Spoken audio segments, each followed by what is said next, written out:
Hey everybody, this is Rydo, and we are back to another live stream of Yu-Gi-Oh! Master Duel and video game news. Looks like we might be getting some new characters on the main screen, not that it really matters, because they've kind of dropped the ball as far as giving you main characters that you could put on your background. Doesn't even look like there's been a new update. Things definitely slowed down a little bit now that we're past everything. Yeah. Let's see. Monster art. Pretty much you are still limited to 7 main characters. Blue Eyes White Dragon, El Shadal, Dingursu, the Crest of the Evening Star, Eldritch the Golden Lord, Mech Knight Crusadia Armamax, and Paladin Oracle Mahad.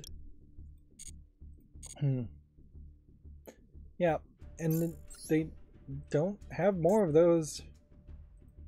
Like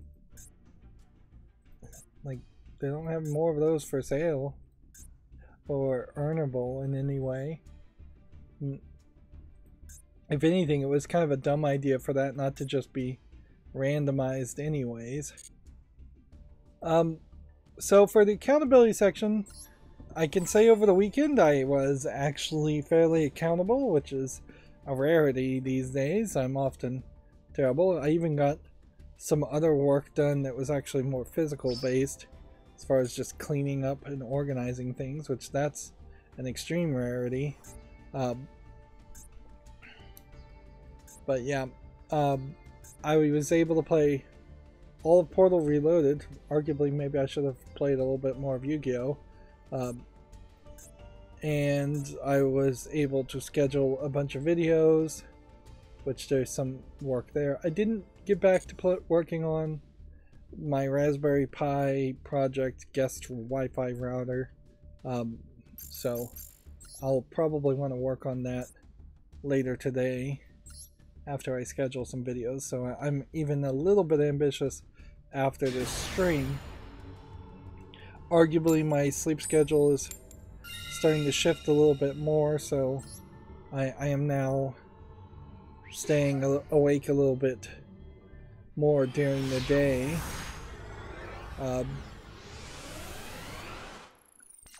But yeah, Portal Reloaded as a free community made mod I can fully endorse, although I will say that the default settings on it are pretty awful, so go in there immediately and adjust the video settings to accurate settings instead of a 4:3 lowest resolution possible, and turn up the sensitivity if you're playing on a controller.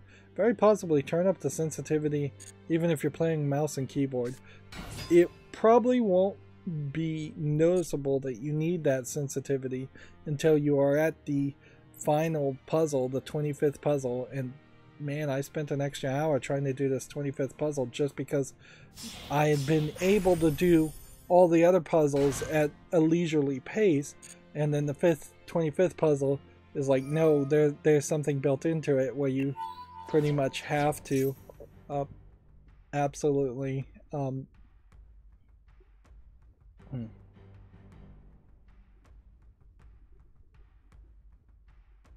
let's activate this at this point. Like, you have to move fairly quickly.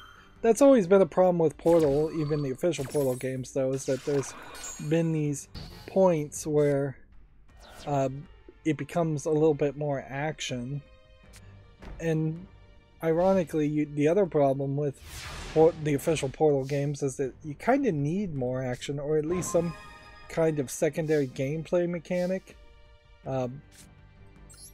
Because going from puzzle to puzzle is quite the brain drain, and the original Portal was only like 12 puzzles and then a long kind of escape sequence, and Portal 2 in particular was fairly long.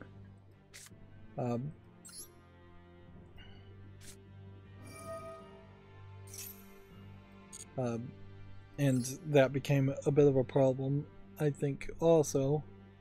I would question if it wouldn't have been smarter for the official Portal 2 to have been cut in half, and then the second half of Portal 2 been released as Portal 3 very quickly. Like, if I was Gabe Newell, and I was thinking of it at the time, or if I was the person in charge of Valve, let's be honest, it's probably not Gabe Newell that was really doing anything there.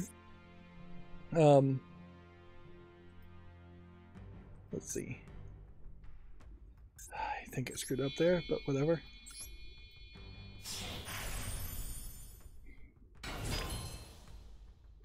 Yeah. Actually, this may not be too terrible of an idea. Discard this. Special summon this.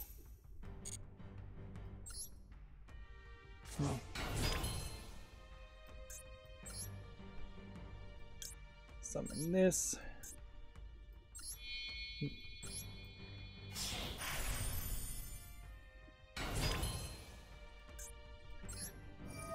Go ahead and discard that.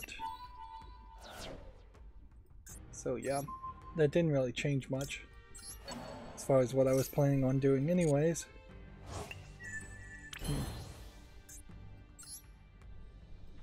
I'm gonna go ahead and take this destroy face-up cards character first, just in case that action doesn't work.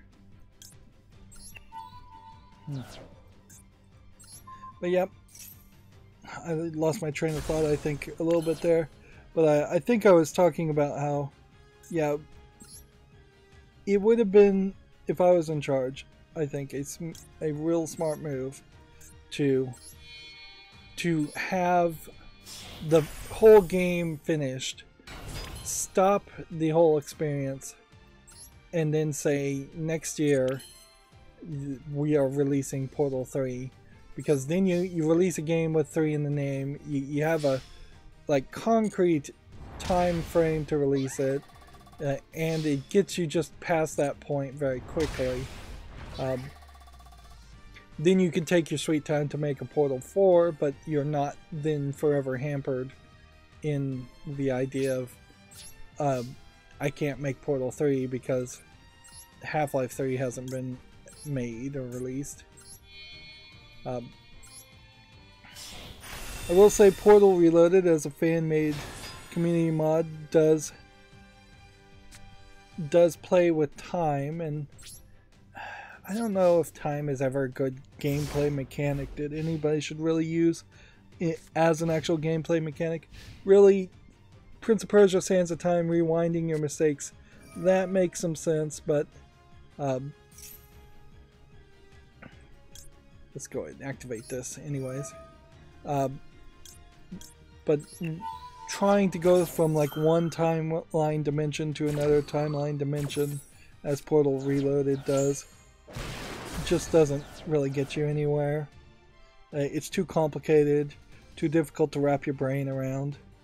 Canonically or storyline wise, it's okay to rewind time and play with time, but actual gameplay mechanics, rewinding or jumping far in the future as you do in Portal Reloaded, is just a little too weird. In fact, I would say mostly people are more used to going back in time and flashing back, but even in video games we don't really do a lot of that. You slow down time, like Witch Time in Bayonetta messes with time, but there's no real problem with that.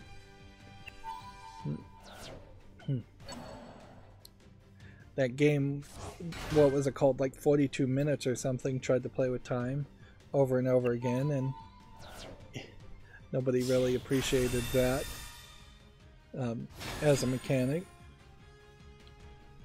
It is slightly interesting that nobody's ever succeeded in making something like Bill and Ted, which I watched the Bill and Ted's Face the Music, and it's a fine movie. I kind of liked it. Although I would say they probably underutilized the kid characters for what they were trying to go for, and they did a horrible job as far as having a soundtrack, because there is just like no music at all that plays until the final song, whereas it really feels like there should have been a lot more soundtrack playing in the background.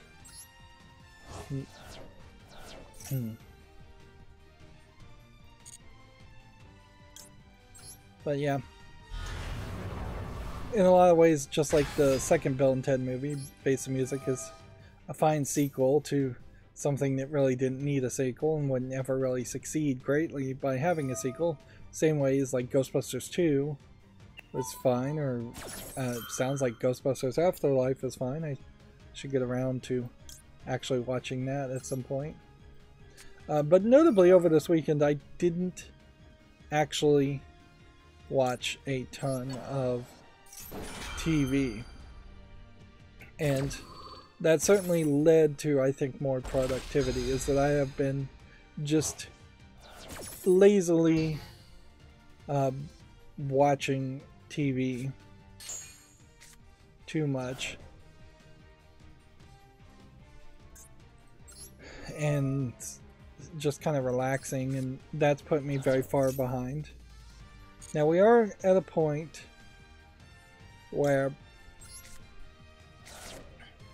I've scheduled, I think for the most part, what I'm going to do for October, and starting after October, it really is just going to be a lot of YouTube shorts and then one pre-recorded video. So I'm kind of getting out of the business of having two pre-recorded series, at least for a decent amount of time here.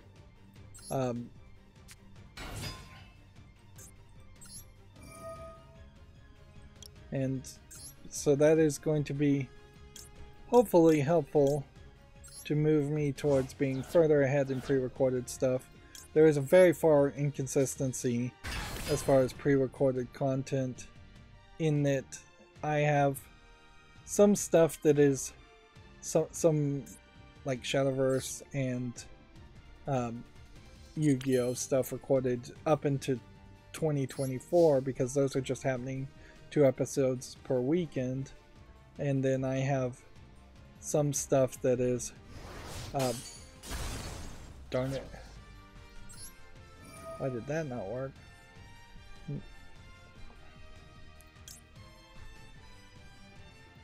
Yeah, I have some stuff that is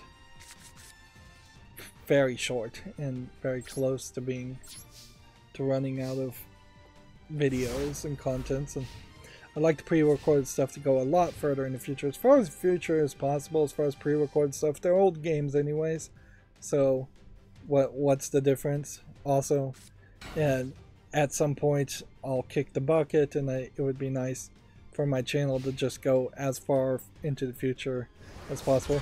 Ironically, the thing that would happen is that I'll kick the bucket and never be monetized again, and then I'll get 1,000 subscribers and a ton of watch time post my death, and then past the point where it would have been helpful.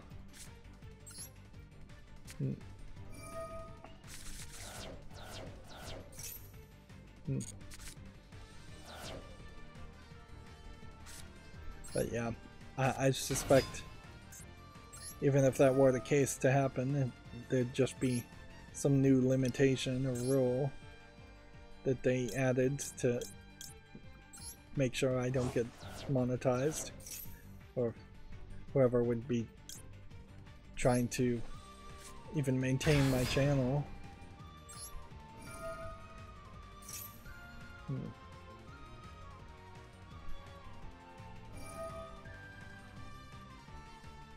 Alright, so this one's activating an effect.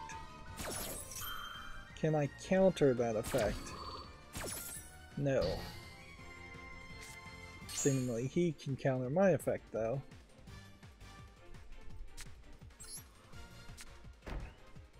We don't really need to do too much today anyways though, so it kind of doesn't matter. Like, just need to play Be nice if we get up in the ranking a little bit, but I'm not expecting even this month to end up in Diamond. It would be nice. Even if I did make it all the way to Diamond, I'm not going to get to top tier level Diamond, which I don't know if there's really that much of an extra reward. We should check that out. I'm still playing my mobile lewd game, Destiny Child, and another event is going on, so it's working fairly decently. I could put some more effort into it, definitely, and play it a little bit better. And I'm still playing this Goblins mining game for no good reason, and that's wasting some time. I am getting closer and closer to abandoning the Goblins mining game because it is just getting, because of the exponential growth where things are just getting longer and longer. I am going to eventually have a whole week of just no progress, and then there's really not even a reason to go back and check on the game once a week, then you'll fall out of gameplay, and their hope is that you watched a ton of ads and bought a ton of microtransactions before that point happened. But it definitely isn't likely to really happen for me, because I'm gonna stay free to play. I'm not gonna put any money into it. It's not really a good game. Let's check the rewards list. We're at gold tier 3.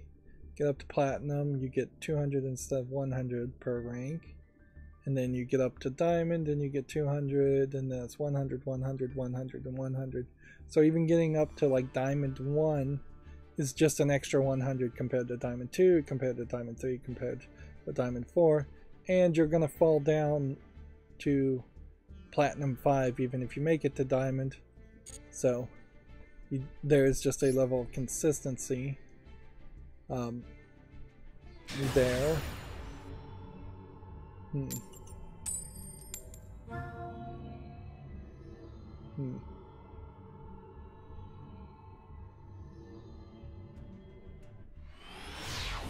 see.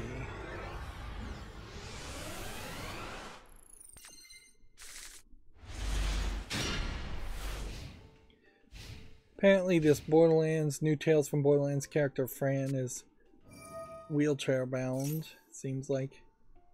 And it gets a little zoomed in, so my thought that the character didn't have as many scars or tattoos in this image is kind of contradicted, and I should point out when I'm wrong.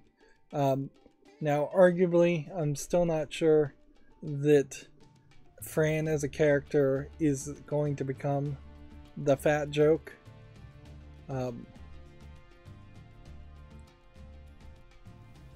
If you have 3 more cards in your hand, draw this card. Draw 1 card. If you do, during your end phase, discard your entire hand. So they're planning on playing their entire hand. Yep. And so I really should just reserve judgment, as it were, for any of these characters, because I really am just taking some fairly shallow visual judgments on all 3 of the characters. But they definitely do seem a little bit more cleaned up than the characters previously. There's a slow evolution, I think, that's happening with what a Borderlands character is supposed to look like from the first game, second game, and third game. But I don't think they're going to get insanely away from their art style.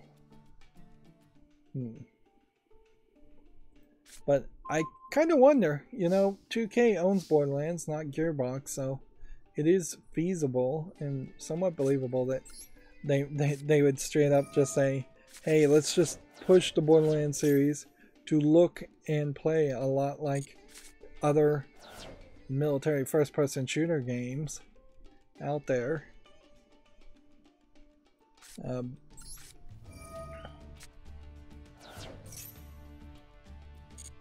Okay.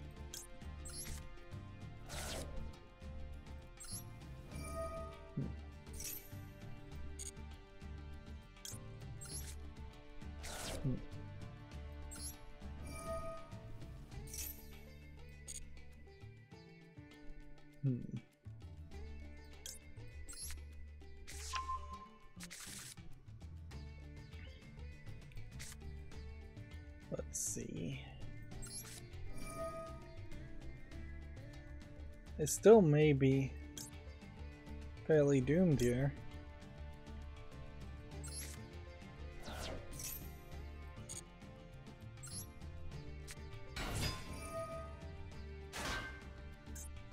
Activate that. Do that. Exactly 4 cards gone. And that didn't activate that effect, which I think means we pretty much have only this that we can do.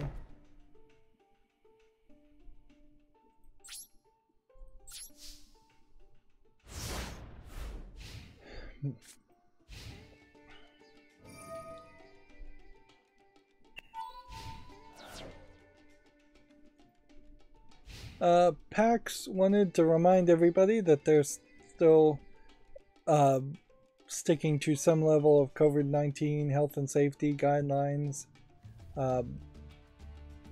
So, proof of full vaccination, face covering, daily health monitoring, follow signage and hygiene and all of that, comply with the code of conduct, things like that. I saw some pictures of what I imagine was probably last year's event for something, and it was a lot of cosplayers wearing masks, and in a lot of ways that just kind of left my mind as just something that I didn't even think about as an issue, and it probably shouldn't have left my mind, but suffice it to say it is, or has.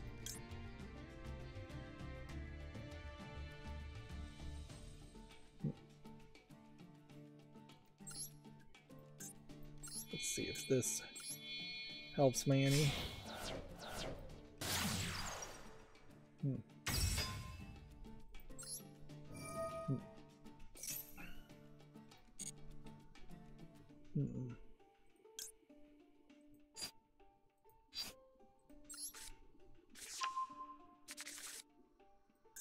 Activate this. Discard 2 cards to summon this.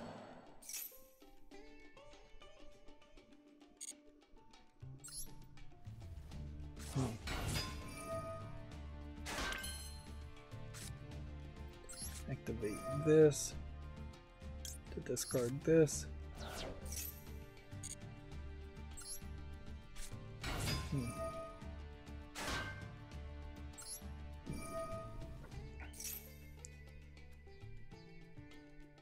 Like, how many times can we go through this whole process potentially without something being canceled?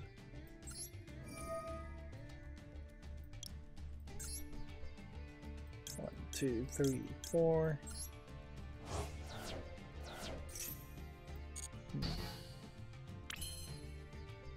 Yeah.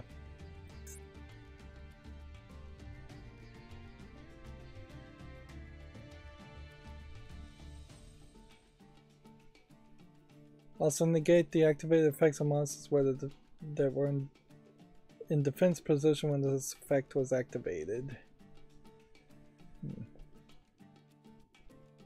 Alright, so nothing is working here. Right, next step would be to just do that.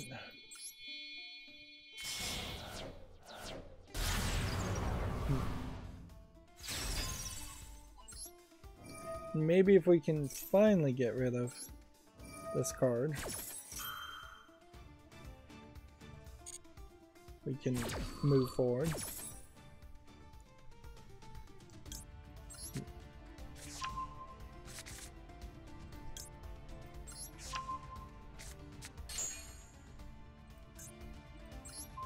Banish that. Set that. And we can finally start to actually battle. And potentially his strategy is ruined at this point. You could draw a winner card, certainly, but without some 8-level card or lower that he could summon using a pendulum summon, he's stuck to these 2 cards. Oh, I wanted to point out something about the Mafia game being for free. It is important to point out, some original music was cut out, yes, but there is actually a Mafia Definitive Edition that is probably better. Now, I can't guarantee for certain that it is actually better or not, but yeah, it's hard to tell. Seemingly the Definitive Edition was not made by the same developer as the original Mafia.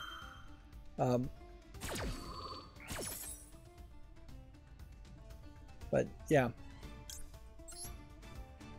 it's important to mention that, I think, that while they are giving away the original game for 25th anniversary game, the Definitive Edition that is much more of a remaster, it still costs money. I suppose it is also worth pointing out that Last of Us Part 1 for PlayStation 3, I saw a picture online as a meme, was it like used price at GameStop for $5, whereas the remake is selling for $70. And that's a lot of money.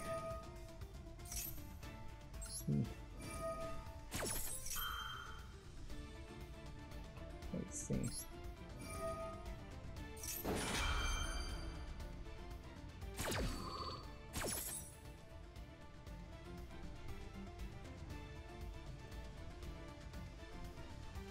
Gotta keep on playing to not get distracted trying to do multiple things at the same time.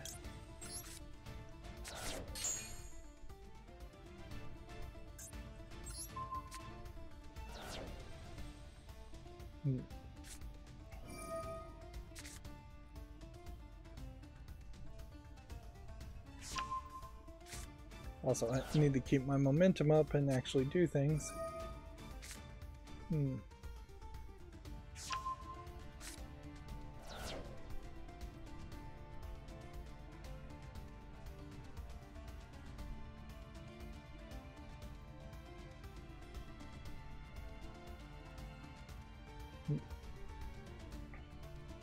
So yeah, the Mafia Definitive Edition is rated very positively. It's on my wish list, and it's selling for $13.99.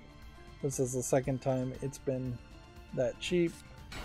And I guess there's a trilogy you can buy.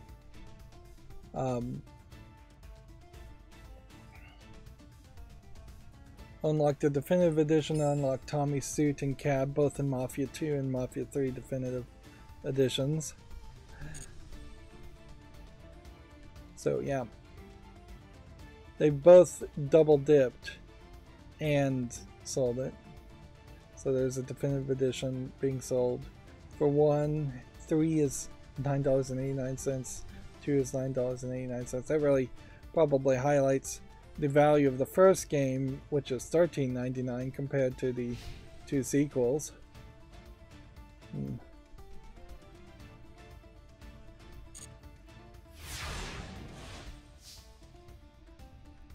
Let's see.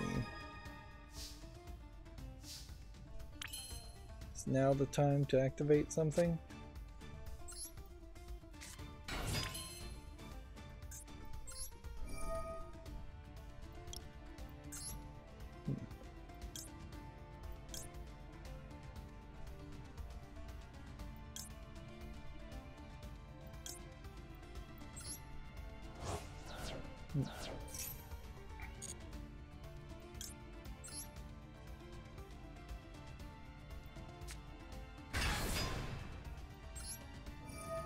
activate that effect.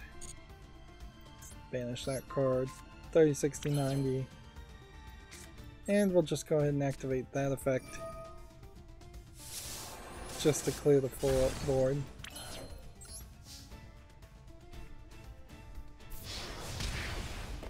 I am already starting to feel a little sleepy today, so yeah, I don't think I quite have it. My sleep schedule fixed. Last of Us Part 1's Firefly Edition is turning up damage to some customers. Not super surprising there. Once again, I am not a fan of this all white border as a concept.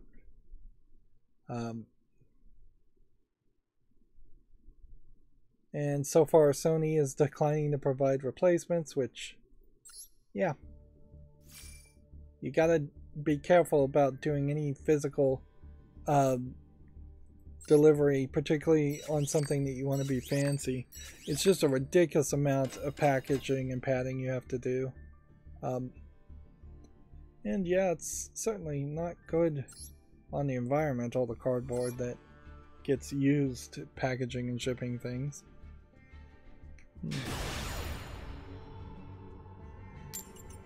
There was some promise of a mushroom-based packing foam, but I haven't seen that actually being scaled up and really developed there. In general, there's a lot of promise of things growing their own things, like mushrooms growing packaging foam for us, and just a more organic style of technology instead of a chemical style of technology. But you have to take that all with a huge grain of salt. There's some other technology that would have been amazing, but I haven't seen any improvement on it. Yeah.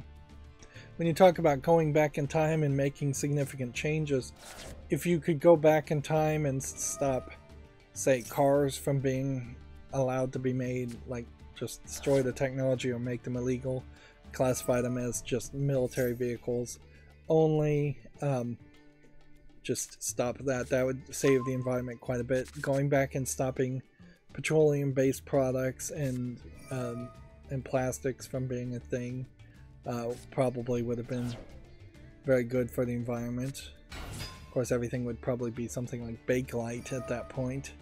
Otherwise, having more glass bottles instead of aluminum cans might be a little bit more useful.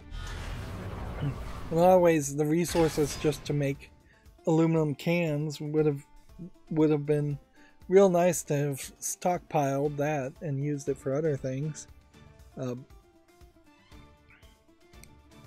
Like all the gold used in jewelry, if you could make circuits and computers with that, we'd have probably way bigger supercomputers. Rare earth minerals, if you knew how to hoard those before people knew they were going to need those. That general category of minerals. Cobalt, for instance.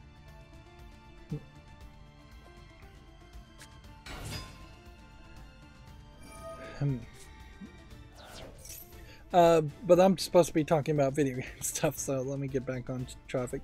The Callisto Protocol director has walked back on comments appearing to promote crunch. Glenn Schofield says he was wrong to post about his team's long working hour. It's kind of nice to start to see pushback and actual walking back those statements.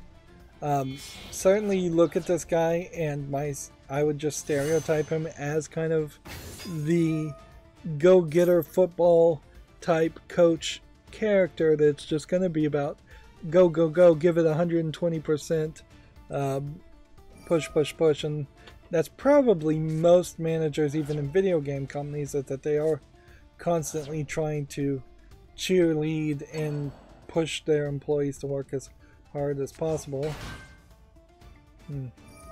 Yeah, he posted and deleted a tweet that appeared to glorify development crunch before later walking back on his comments. In a now deleted tweet, Schofield said, "I only talk about the game during an event. We're working 6 to 7 days a week. Nobody's forcing us. Exhaustion, tired, COVID, but we're working. Bugs and glitches." See, and honestly, that's not really anything other than speaking a fact to say we are working 6 to 7 days a week. If it's true, it's true. That's not really promoting crunch. He continued, performance fixes or perf fixes, one less pass-through audio, 12, 15-hour days. This is gaming, hard work, lunch, dinner, working. You do it because you love it. Yeah. And see, that feels like a fairly innocuous kind of nonsense post you would see somebody put on Facebook. It hardly is the long diatribes I've seen by other people on others in the video game industry. Let's see. After receiving backlash from the tweet from hundreds of commenters, many of which viewed Sheffield's comments as promoting crunch culture and suggesting that developers who don't work through these conditions didn't love the project, the tweet was deleted, which at a certain point it seems like there was just fair discourse on Twitter, which is, it's odd to even say that's a oddity. He later posted, "Anyone who knows me knows how passionate I'm about the people I work with. Earlier I tweeted how proud I was with the effort and hours the team was putting in. That was wrong. We value passion and creativity, not long hours. I'm sorry to the team for coming across like this." And then that's still not good enough, so arguably you really shouldn't even apologize. And ironically, this is like the best advertisement for Callisto Protocol in the past couple of weeks. But and it's not particularly good advertisement by any means, but it at least is getting the game out there and talked about in some part.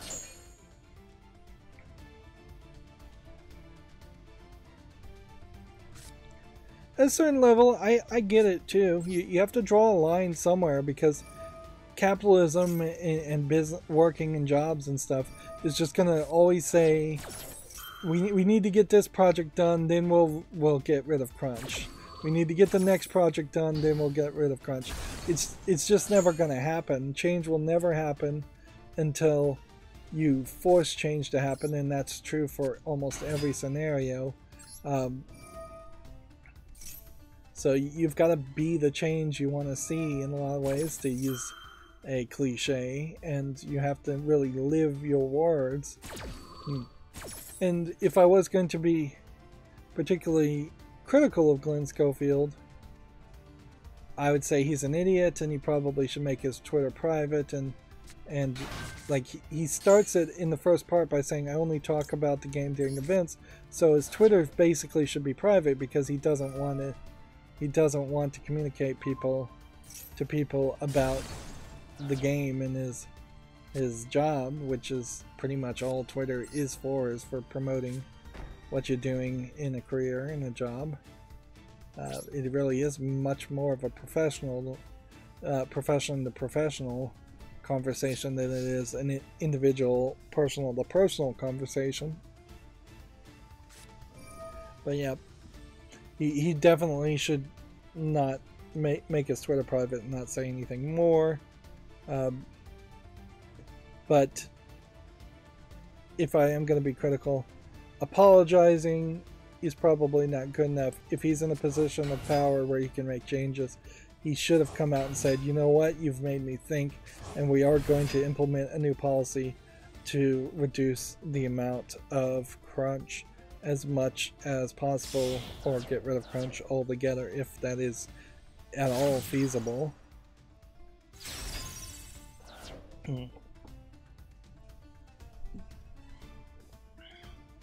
I'm personally going to have to say I am loving the hate against the people who really have just grown up and spent their entire lives bowing at the altar of hard work.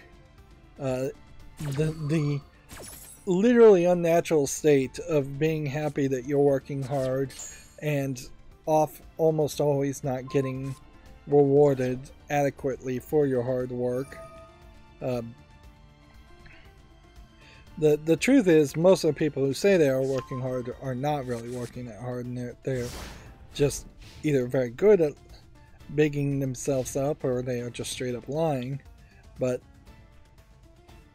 yeah, hard work is not a virtue in my book by any means. You should work smarter, not harder. You should, to use another cliche, you should actively seek to be as lazy as possible while still accomplishing the goal, and you should be rewarded by being lazy for that laziness, by being able to go on with your life, go home and enjoy your life, and sleep more, eat more, enjoy time with your friends and family, or just do things that you actively want to. The idea of selling your time is immediately undercut with the idea of selling your labor. So at some points, an employer will argue you're selling your time and you have to be there for 8 hours a day, even if there's just no work to be done. And then out of the other side of his mouth, a lot of employers will then say, well, you also have to be working hard and pretending like you're working. And this mostly leads to people lying and putting up the facade of being hard workers when they really aren't. Like, one of the best things that, like, Seinfeld had the joke where you just always act like you're upset about something when anybody walks into your office. That way they don't want to give you any more work. Even if you're just sitting around doing nothing. In fact, George Costanza is kind of the ideal employee in my book. Well, no, he did a bunch of dumb stuff, but a lot of the stuff he does is what a lot of other people do at smaller scales, and when you kind of realize that, you probably, as an employer, should just send people home earlier. Like, nothing would make me happier if I was running a job that could accommodate that, to send people home earlier and just say, okay, go home, I'll pay you for your full shift.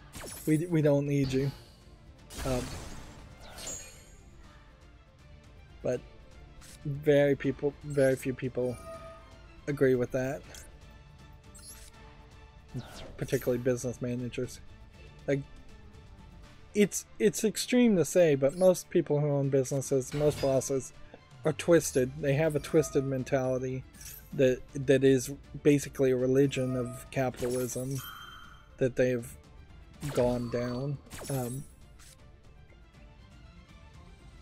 and they are just not in line with what the natural state is. Humans are very much like cats and dogs. We're not too different from that. You look at a cat, you look at a dog, what are they doing most of the time? They're lying in the sun, taking naps, eating whenever they want, procreating whenever they want. Like, you don't see too many dogs in a natural state working or even running and exhausting themselves. Some dogs get the zoomies, certainly, but not all of them. Definitely not the majority of them, even. Yep. Cats like to hunt, but I'd hardly call that a laborious task, in the sense that it's not something they're doing for somebody else, it's just doing something they're doing for themselves. Of course, there are, like, sled dogs and sheep dogs, herding dogs, that have been trained to do jobs, but that's not the original state of a cat and dog. Moving on to video game news, instead of going on stupid rants. A week before its official release, Splatoon 3 is in the wild. Fans of Warders have been warned of spoilers as video games appear on social media. I don't know if there's really too much to say here other than that. I think somewhere, some localization or even an actual official commentary from Nintendo said that this squid kid here is supposed to be non-binary, which, okay, fine, whatever. It's also a monster, so did we know for certain that there were binary genders in the first place amongst the squid kids? Like, but yeah, it's a lot to do about nothing. A lot of pushing the idea of LGBTQ plus people being more prominent, and then a lot of conservative backlash to that, whether rightfully so or not. Maybe in a Nintendo game you really do have more of an argument that it should be a little bit more conservative. Nintendo as an actual company is fairly conservative by Japanese terms. Speaking of Japanese weirdness, PlayAsia, which is a developer that is at least claimed and I think kind of tried to be against censorship, mostly in releasing visual novels, they have decided to cut out the middleman, and they've established themselves as their own publisher, which, yeah, that's probably just absolutely necessary at this point, because there's so many companies that just don't want to do business with companies that are going to release adult content or anything that's Japanese anime-esque and adult content in particular.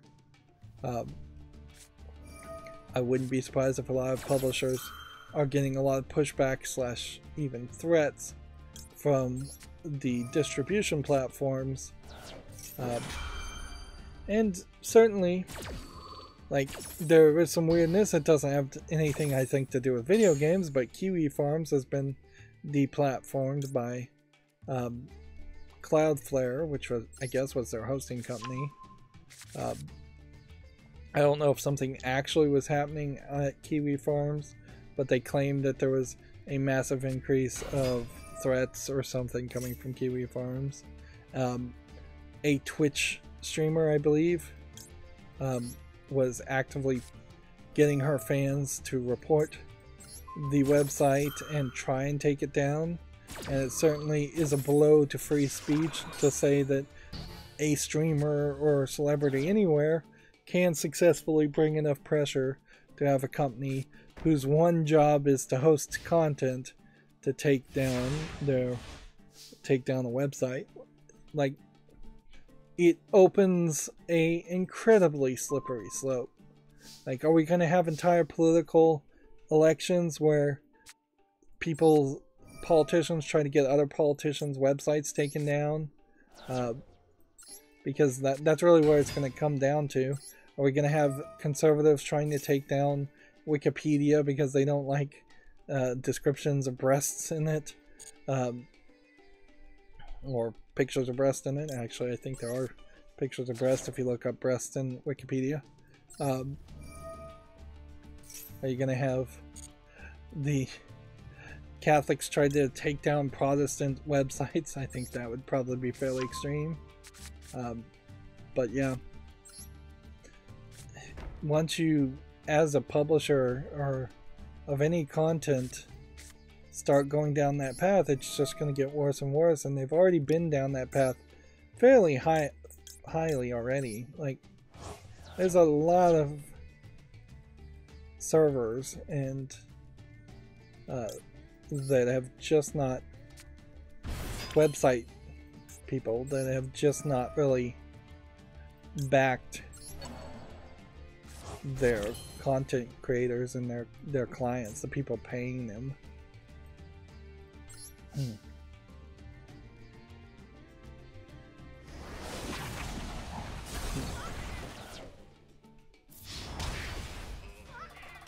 Right.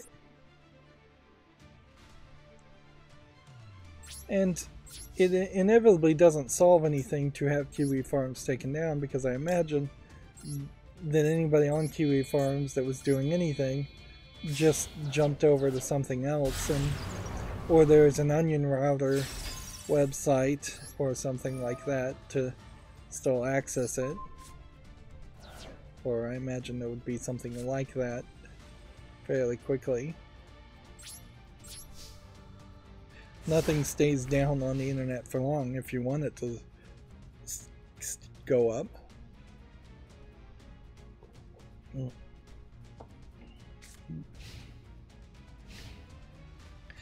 Kiwi Farms, I will say in particular, is not a website I've ever been to, but it is one that I've heard people talk about, mostly around like the Vic Mignogna story, which is pretty much just dead at this point.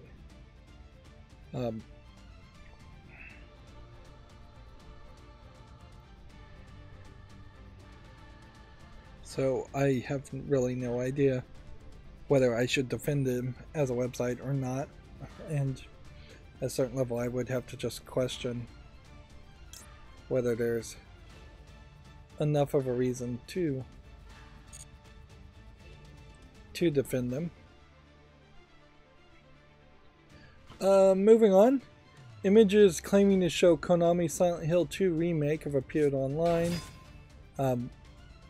I don't feel like there was a Silent Hill 1 remake, so seems kind of weird to potentially remake Silent Hill 2, which probably is the more favored game. It is also, I think, fairly common knowledge that they lost, I think, pretty much all the code for both Silent Hill 1 and Silent Hill 2, so remake is basically all they can do at this point. There's no reason whatsoever to put any faith in the Konami or any faith in any rumors of a Silent Hill 2 remake. Every single leaked image could be accurate, and it wouldn't really increase the odds of Silent Hill 2 coming out, because Konami could just cancel it at the last second. Or it could be in just an incredibly pre-production state and stay there in development hell forever.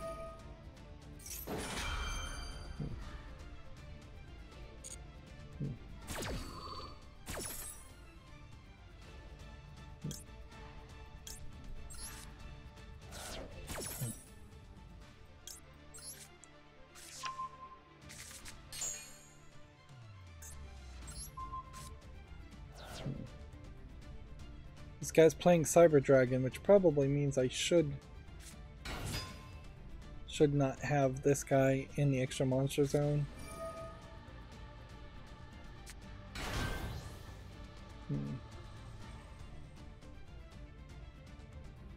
But I might be safe anyways. Let's see. Ahead of Tokyo Game Show, Konami has renewed its Suikoden trademark. The series' last main entry was released in 2006, according to Video Games Chronicles. That's the articles we're going through. Not a ton of them today on this Monday anyways. Xbox Studios boss says the days of single studio AAA games are long gone. Matt Booty says Crystal Dynamics' work on Perfect Dark is normal, not a proof of a problem. Which, yeah, I think particularly in Microsoft's situation, having acquired so many of these AAA companies, they, I think, are going to, yeah, I think he ate my characters there. they are going to hand parts of game development to several different studios that Microsoft owns in-house, and it is just going to always be that way. Well, let's just see if this works.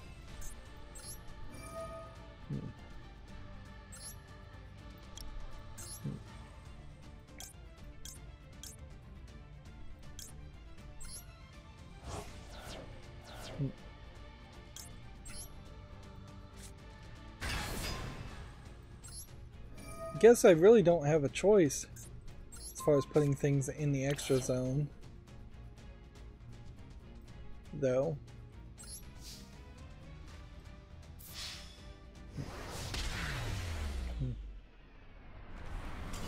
Yep.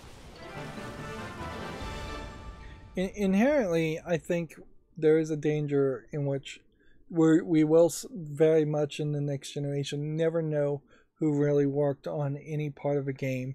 And that's already the case for the most part anyways. You never really know who's ever being credited. There's no real laws and regulations around this, or strong union enforcing proper crediting. But yeah, more and more, particularly from Microsoft, it may be this is a Microsoft Game Studio product made by Microsoft Game Studios, and that's it. But also, I don't know if it won't be years before we start to get a feeling as far as who is working at what company that Microsoft owns that's doing a better or worse job. Here we have an image saying development of Perfect Dark is claimed to have been painfully slow. Yeah. And yeah, I definitely don't think it probably shows a problem. I don't think Microsoft is going to start laying off anybody anytime soon from any of the companies that they've acquired. If they were going to do that, their first targets almost certainly should be the people in charge of making Skyrim and Bethesda. Or maybe you could even make an argument of laying off some of the people at Double Fine, but at least the people at Double Fine, although they may be slow, come out with interesting games, whereas the Bethesda employees have Fallout 76 and Fallout 4, with Fallout 4 being the best thing they could point to as anything they've actually accomplished that's good.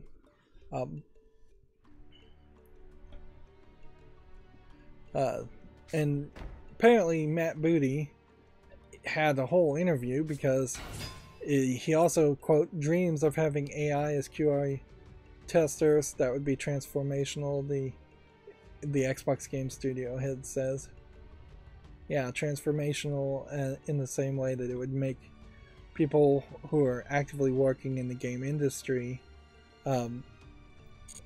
even fewer, although I can't really say I want to see more people in more jobs, but I'd much prefer everybody just be on universal basic income, and the few people that actually want to work or need to work getting paid a lot extra for doing that. There is definitely something to be said, though, about having different types of people, lower classes of people, for lack of a better term, in the game industry.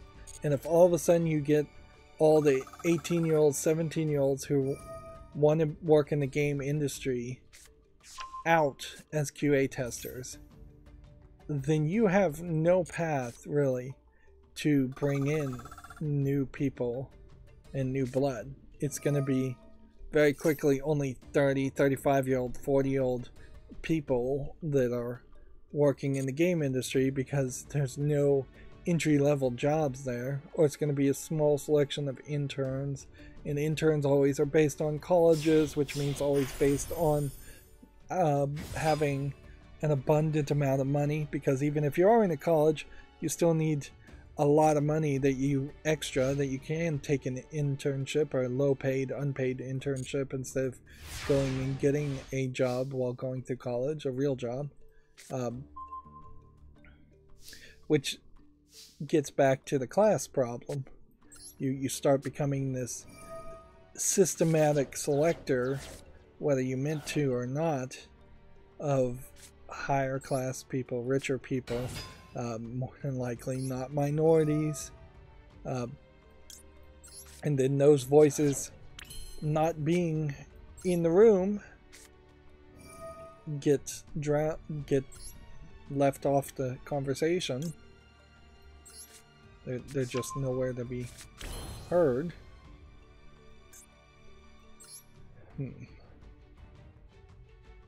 Alright, let's see if we can go in a bit more of a traditional pattern this time.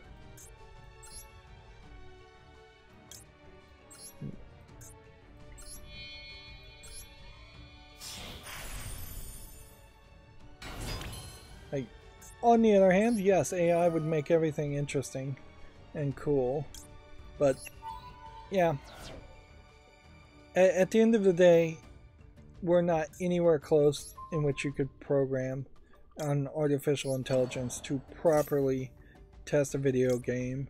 If anything, they are still the way humans stutter and move when playing video games is very, very different from the way an artificial intelligence would run a video game. You just have to look at something like TazBot, the tool-assisted speedruns, to see how artificial intelligence would actually play a game.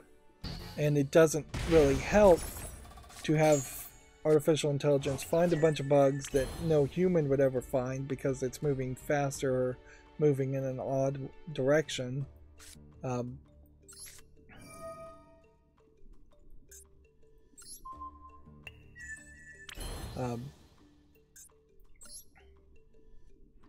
So yeah, we're not anywhere close to artificial intelligence, and I don't think Microsoft is even close to being a company that would use artificial intelligence. I did hear of an interesting story. Sniper Ranger is on the chat. He says, you know, still playing Tribrigate. I guess I am. I'm not 100% sure.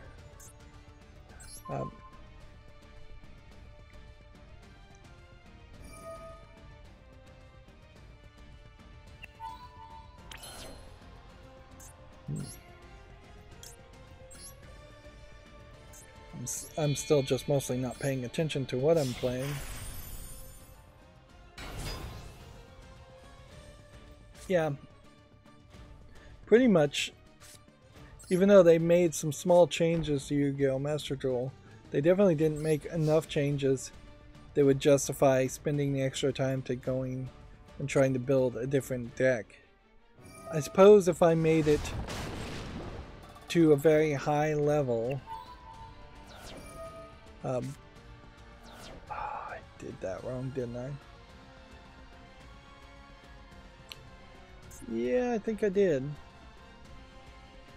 I could have attacked directly.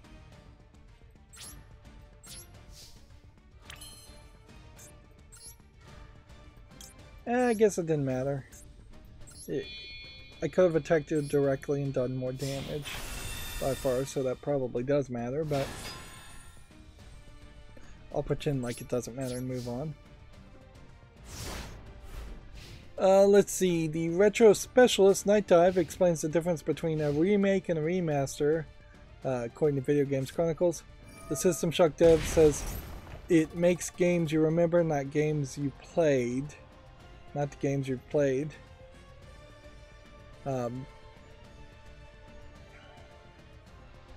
Let's see. It created a large number of re-releases, including Turok, Doom 64, Blade Runner, Shadow Man. I still want to get around to playing Shadow Man.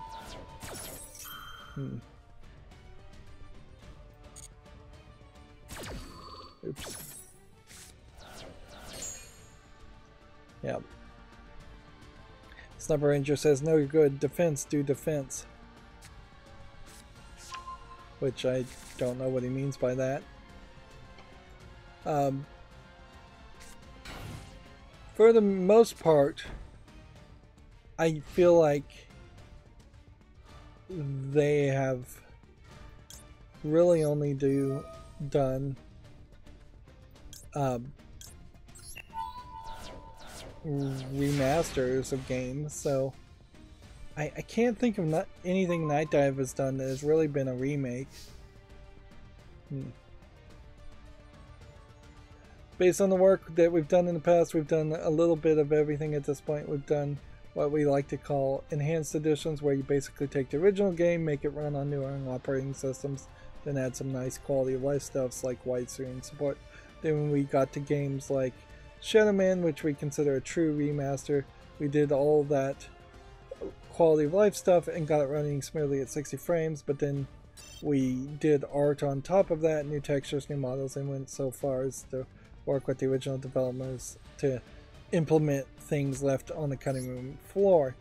Arguably, I would not say Shadow Man really is a remaster in my book, because what I think of as a remaster really would have been from scratch, a whole new game, just using the general concept of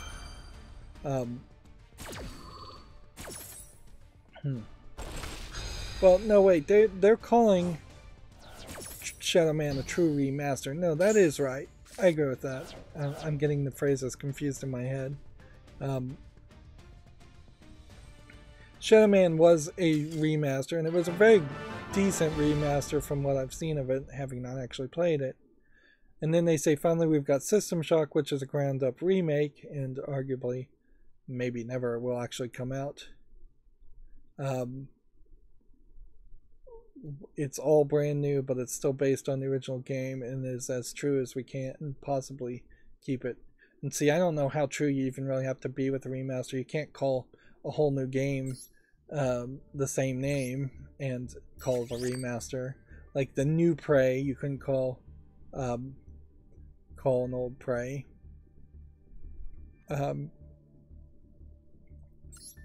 Yeah. Sniper Ranger says remake, remaster, doesn't matter. As long as the game is good, I don't care. Words have meaning, certainly, though, and as a attempted video game journalist, I should refresh myself very often as to just how other people are thinking about those phrases and what the general gaming community thinks about those phrases. Because inherently there will be people out there that claim their games are remakes when they are obviously remaster, and everyone else says they knows they are remasters. And there are definitely people out there that will call their games remasters when very little has been done at all, or a game is called a remake when it has almost nothing to do with the main game. You'd have to go pretty far from the main game. Inherently, yes, something should be good.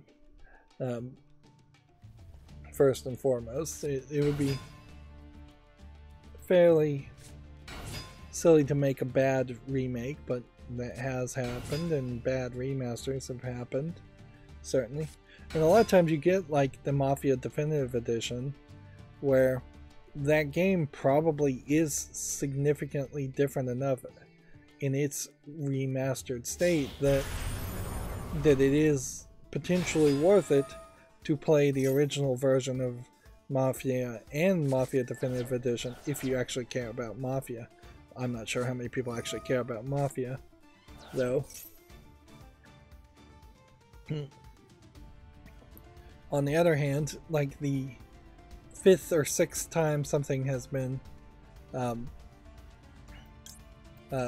Super Mario Brothers has been ported to something, there's a lot less of a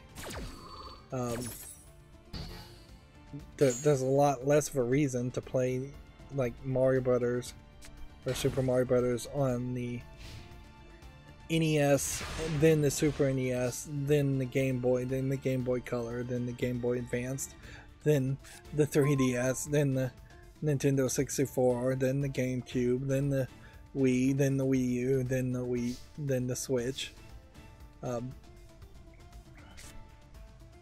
He says, pop the field spell. I don't know how I can do that, but I will see if I can pull that off.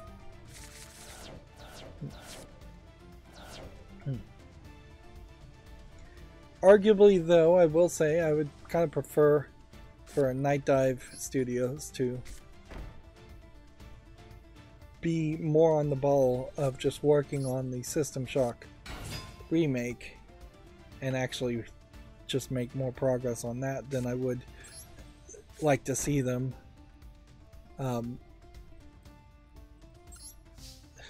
put out an article or an interview talking about, would this reduce attack? No, the only attack. Sniper Ranger says I would have saved the Ash Blossom. Yeah, I definitely haven't figured out when is a good time to use that and when isn't, so I mostly just like to play it to get rid of it so I get less prompts at the end of the turns. Let's see, Video Games Chronicle says the Mega Drive Mini 2 is now available for pre-order in Europe for people that are interested in this. I saw a story about how gas for heating is incredibly more expensive in the UK right now. That part of the just terrible governance that they've had, just terrible government leadings on top of other things. Says I should set the droplet.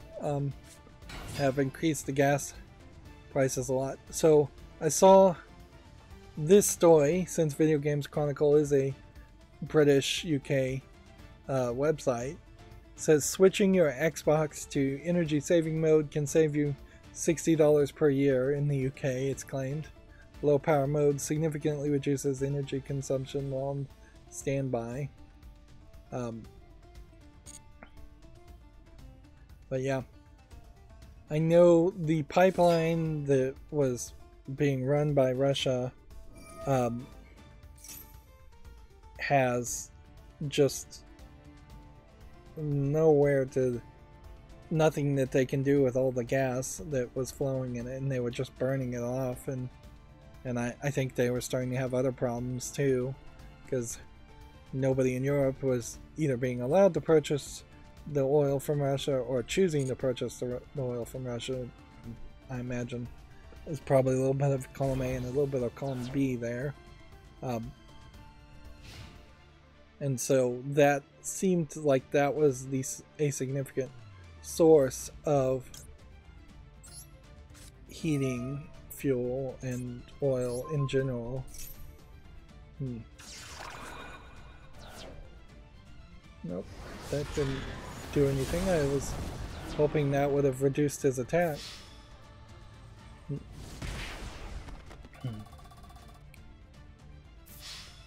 Yep. Let's see, Ubisoft has confirmed the Division Heartland details and says it's coming soon. So it's a free-to-play Division spin-off game.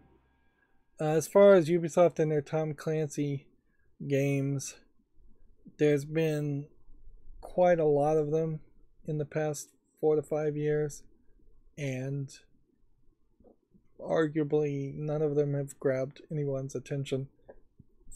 I'm specifically thinking about the Tom Clancy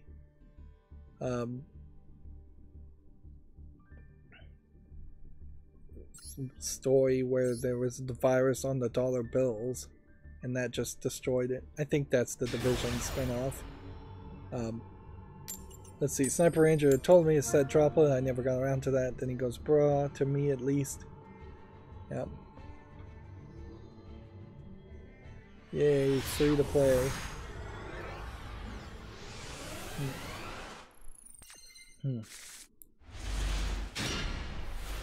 Yeah, it is also, I think, fair to say that I am not into militaristic first-person shooters, and if anything, the Division probably is more interesting to me than most military first-person shooters, because it's got at least a slightly different storyline to it, but it's not something that really would interest me.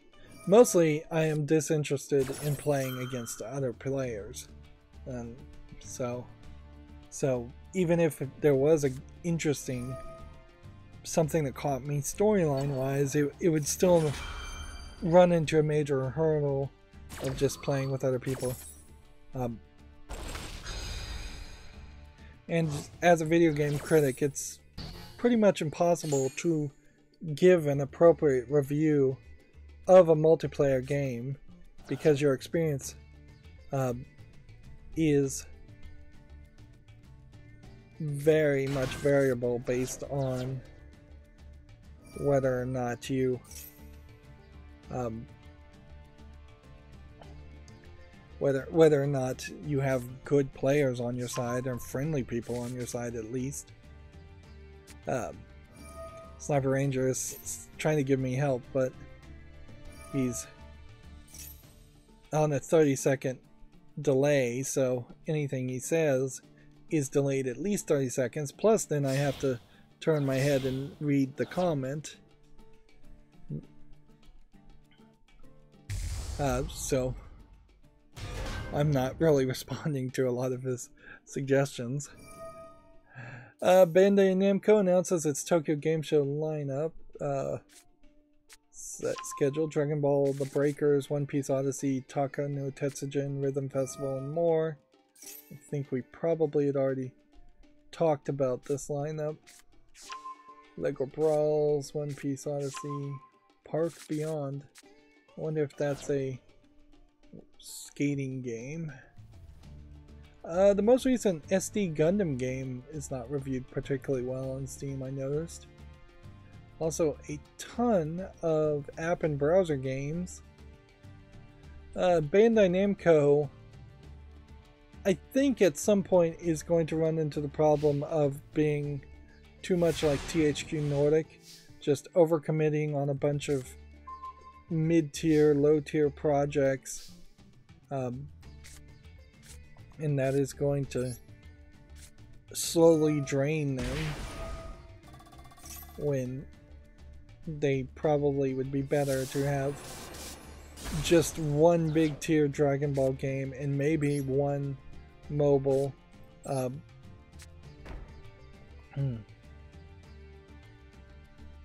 one major mobile for each of their major franchises. One Piece and should I put Ash Blossom in defense mode? Kind of don't have anything else I can do, so desperate move for now. But yeah, they probably need to tighten their belts and not try to have so many different games. Sniper Ranger says, I heard that Breakers is not good. Dokkan Battle is all I'm interested in for now. And then he says for now, he also says I'd surrender. Which, yeah, time saving wise, I would agree with that.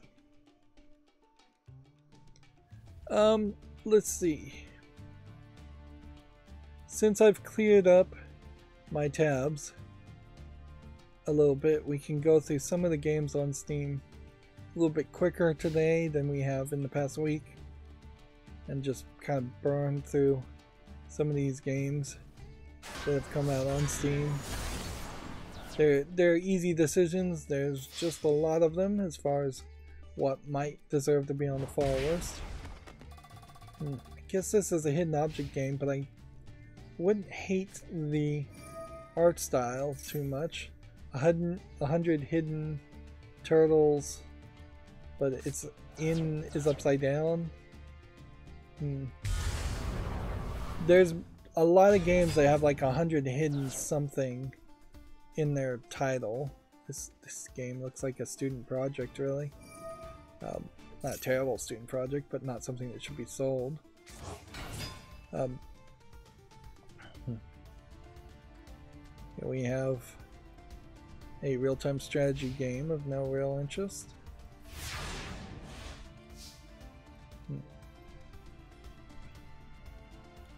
I'm still expecting, and maybe this is just from some random guessing on my part that the Nintendo Direct may lead to something big. Alright. Can I get this guy to attack directly to get Zeus on the field? The answer is no. But I might be able to get my character on the field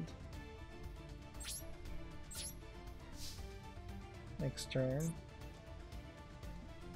Get a... nope, can't do nothing.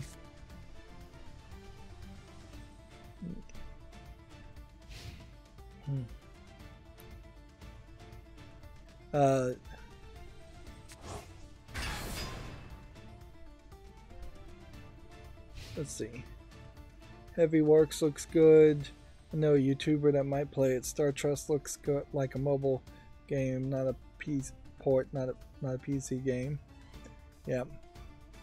Yeah, I'm gonna burn through these games fairly quickly, so if Sniper Ranger or anybody else wants to comment on them, I probably am gonna burn through them fairly quickly. As a bit of a Japanophile, there might be something to this. Let's see. It's a management game, but you're running a Japanese onsen, which is an open air, I believe, bath, like Japanese bath.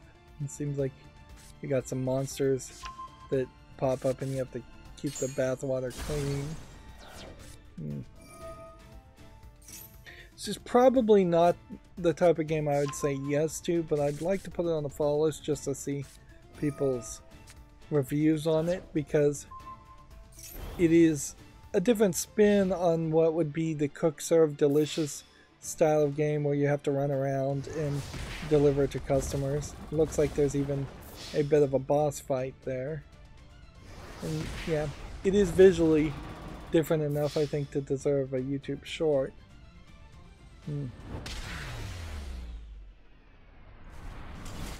Let's see, and then here we have a low effort asset flip garbage game, which we've seen fewer of those.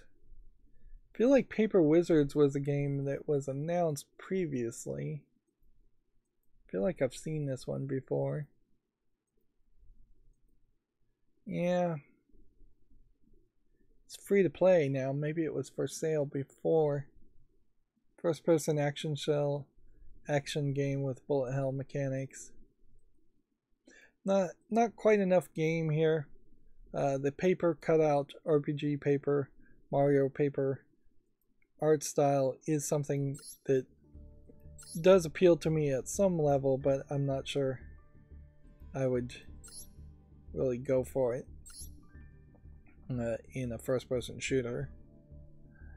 Stalin vs. Martians 4. Now normally anything with Stalin in the name, I think I would just say is a troll joke game. But this actually looks a little bit more visually polished than that. It's coming soon, so I'm not going to really do anything anyways. And I guess the real question is there really a Stalin vs. Martians 3? Let's look at this developer and see if he's got anything else on Steam. Doesn't seem like it. And he's also claiming this game was going to come out in 2021, so he's put the release date as a point in the past, which, why in the world would Steam let anyone do that? That seems insane, to try and put a release date in as a point in the past and still have your game not available for sale. But I guess I could kind of see a reason for it if you were selling an old game and you wanted the appropriate release. Wanted the appropriate release date on the page.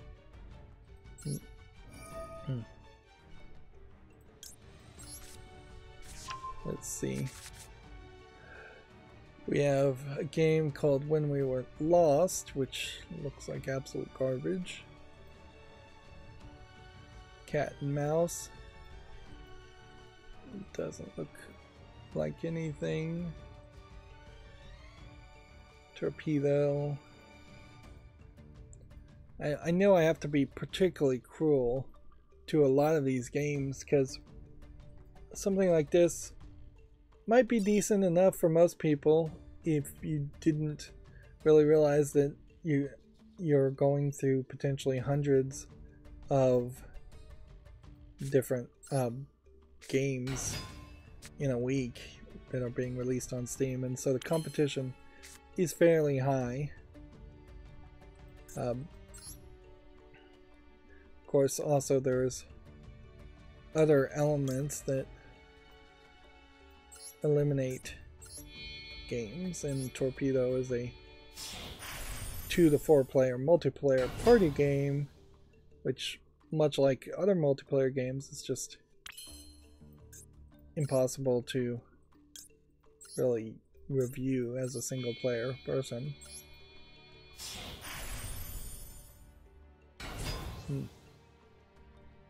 I would definitely see myself. I would be disappointed in myself, I would have to say, if I at some point tried to become one of those YouTubers that is just about, let me get my 3 or 4 friends who also want to be streamers and want to be famous, and let's all get together and get drunk, smoke weed, and play video games, and then record that and call that footage. As much as I sometimes enjoy something like Game Grumps, that's really not the experience I would want to do with my channel. I want to be a lot more critical than that, if I can be.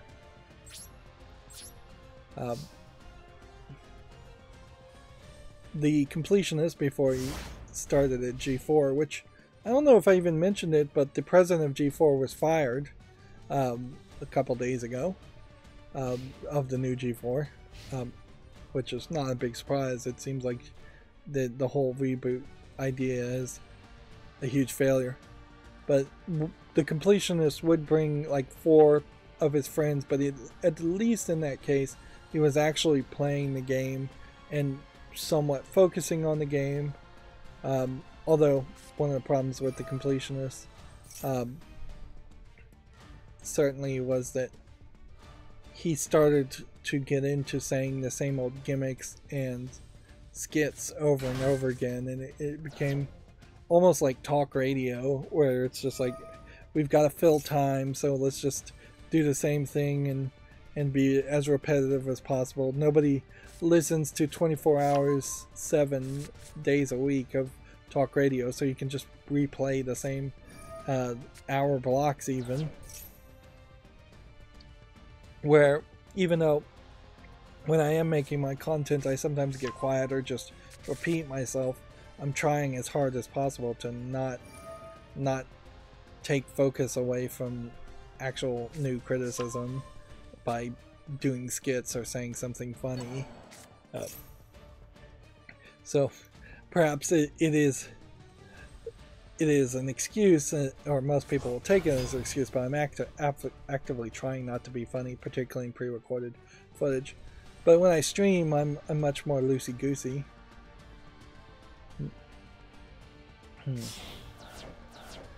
Let's see. Sniper Rangers saying, no, don't summon him, too late.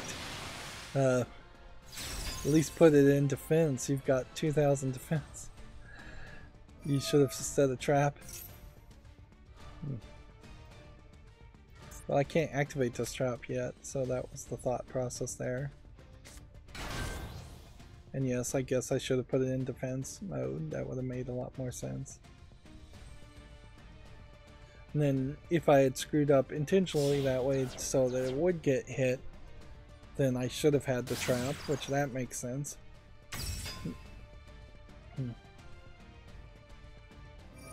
Let's see. Is this a... It says it's a board game. Murders at the Tealwoods Manor. Seems like it's a Clue spinoff. The Asmodee digital Clue game is not particularly great on Steam.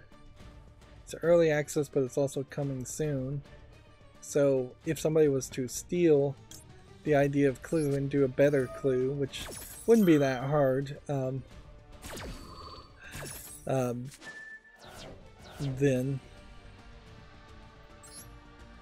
yeah, I could see enjoying that. Part of the problem with the actually, I don't think it is an Asmodee digital clue game. I think it is actually a Hasbro clue game, and it has a whole bunch of microtransactions to buy different boards and different character skins. Sniper Ranger is saying nib, nib now, nib now, nib now, nib right now, which, yeah. That was the plan. Here we have a game called Dungeon Redemption. Kind of has that comic book art style to it, but then just a bunch of other static images. Really feels like it's all over the place. Like this must be just like a pre-rendered cutscene, and that doesn't look particularly that good. And then the actual game feels like it might be more of a turn-based gameplay experience. It does feel like there is an actual game here, because I half wondered if it was maybe just more text-based experience. But then, like, this concept art here probably doesn't really play anything. That might be a load screen. Same is true for here. And boy, I do have to say I am nostalgic for the old days of fantasies in which you could have a demon queen with large cleavage showing, or just your standard succubus type characters. But then you have something like this that desperately needs a background. You can see there's even a little bit of green text there, and I wonder if that isn't the way the game really goes, is that you go from this point to this point, and then you're in a pre-rendered dungeon that you fight in, and then you go to the next point. Kind of like Hand of Fate.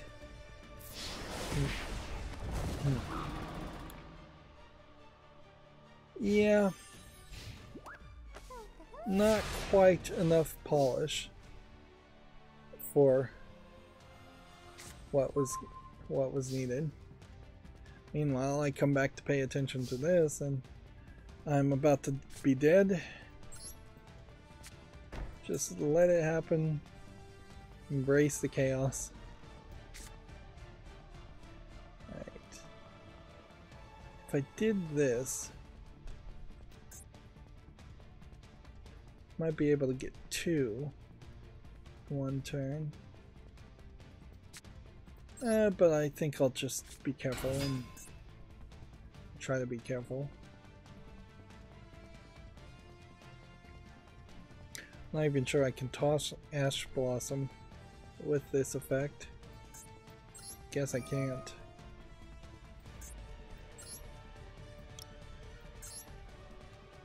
Yep, now's the time where we can see if we can turn this around.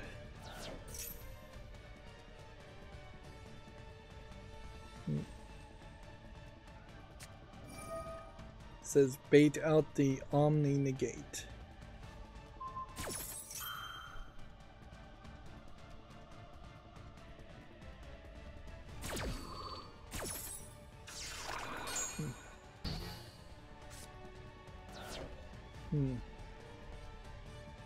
So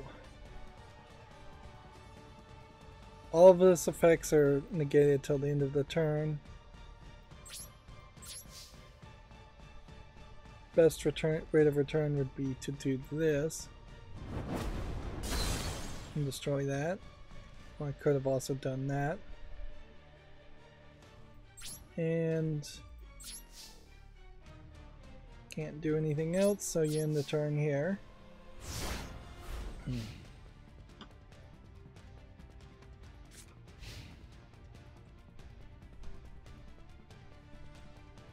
Let's see.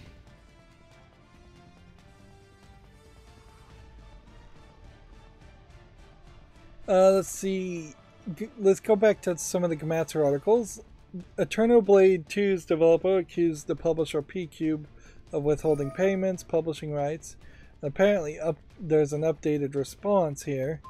The subquote here says P-Cube offered to hand over publishing control to us only if we agreed to keep this matter secret. This is following accusations of predatory practices from P-Cube from A Space from Beyond publisher Toge Publisher and developer Mojkin. What's funny is you have a publisher, a developer, and P-Cube acting as a different publisher, probably for a different region.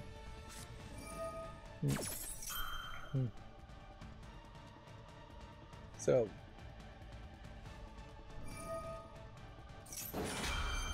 let's see if there's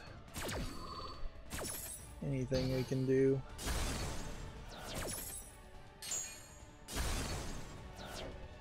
Nope, we're dead. Let's see what the update here is on the story.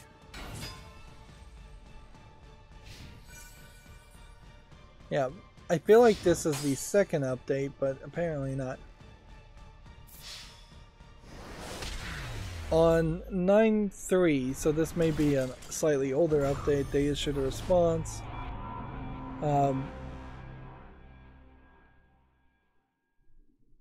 And basically, yeah, if I recall correctly, P-Cube just is blaming the developer for doing a poor job. And yeah.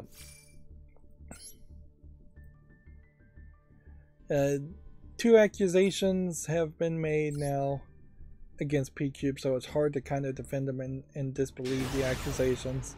Although it's definitely feasible.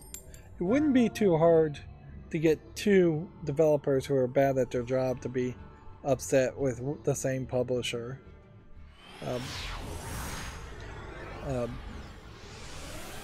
It's really not very professional to bring this to light. Like, there's really no reason to bring it to light, too, because you should just file a lawsuit and go to court. People sue each other while being friendly, outwardly friendly all the time.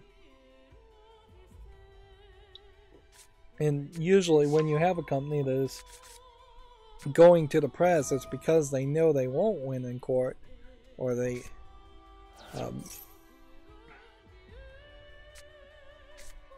let's see.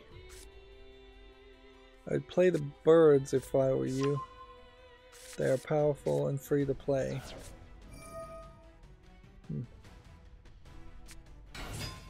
That would require me to make a new deck. Certainly.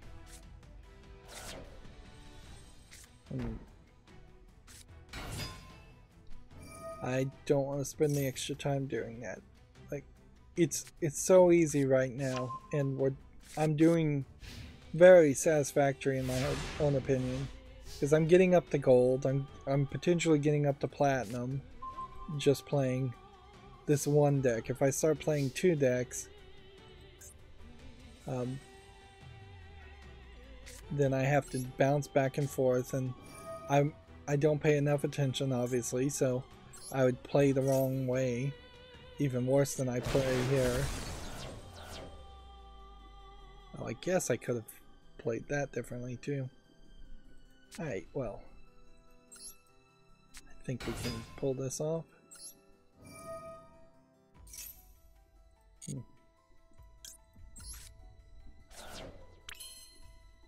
Alright. So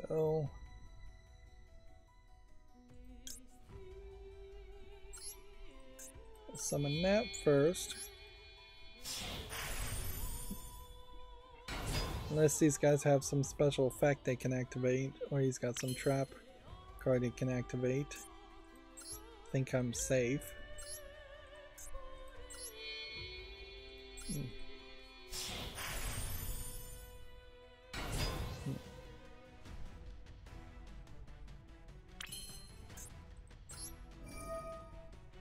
I suppose one of the problems, if they were to add scripting to this game so I could just automate some of these plays and say do maneuver alpha, beta, whatever, is that it would let me mentally lock into doing the same thing even more than I am now. So if I'm just playing poorly or mediocrely, and there is a better play,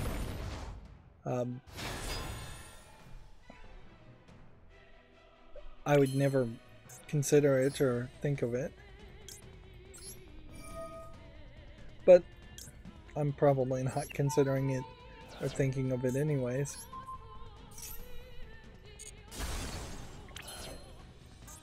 I definitely need to build a new deck once there is a major expansion. Like, obviously at that point the meta will change and it will be time for a new deck.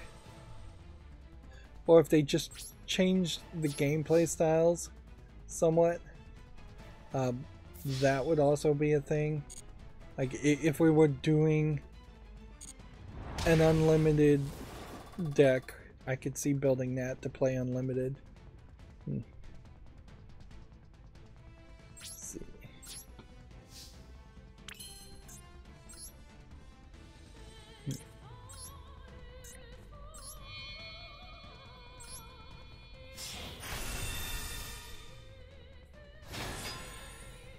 There's Zeus, ready to go.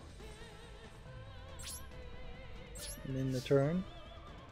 Gametsu says the Sherlock Holmes The Awakened remake launches February 23rd. New set of screenshots have been released. Fogwares was another company that was embroiled with some fight with a publisher or a developer. And that story pretty much just dried up and we got no resolution to it at all. Which almost certainly means that something happened in the past, in the courtroom, not in the past. This game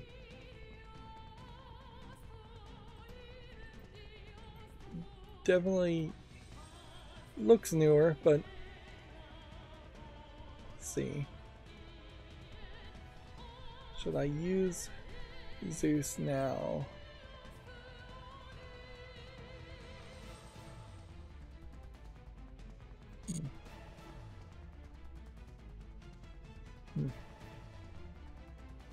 Yeah, I have several Sherlock Holmes games, but I imagine a lot of them are going to be tough to burn through and play. And I just haven't gotten around to even starting that series. I have so many series, I've done 1 or 2 games, and I really need to start wrapping those up.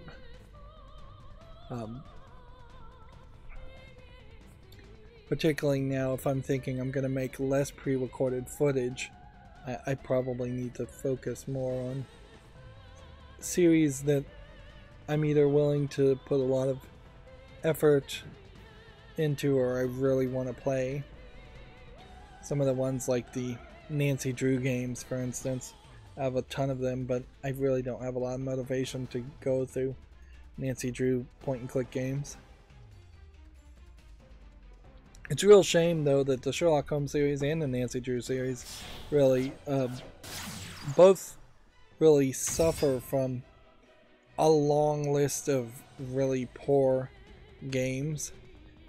I'm glad Sherlock Holmes games now look a little bit better, but they still, I don't think, really get a lot of good reception. Let's see. Sniper Ranger said, I'm about to leave, my battery is almost dead, so I'll see you later. And then we have Ferns on the chat saying, hi, do you want to 1v1 me? I'm not 1v1ing anybody at the moment on Yu-Gi-Oh! Master Duel. There's just no reason to do it, unfortunately. Like, it just wastes everybody's time. Once they start getting daily quests or give you special rewards for 1v1ing, we really should be getting some kind of extra reward for doing that, but there isn't even a lifetime quest for doing it. So I'm waiting for Yu-Gi-Oh! Duel Master to improve its rewards. before I start doing that. I guess I'm going to make a special exemption here and put Sherlock Holmes Awakened on the fall list, even though it is a game that does not have a release date. Let's see, Assassin's Creed Mirage has been announced. More details coming September 10th. They pretty much had to announce it, considering leaks were already coming out for it.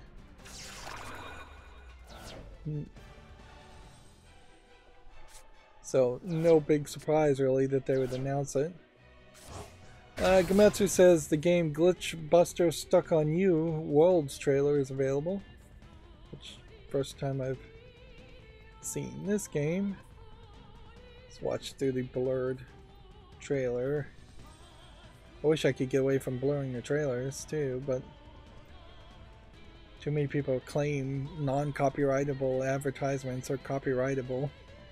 So we can activate this. It's probably the right move. See if he does something else first.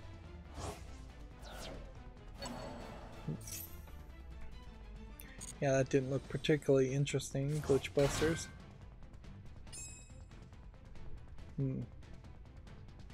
Let's see.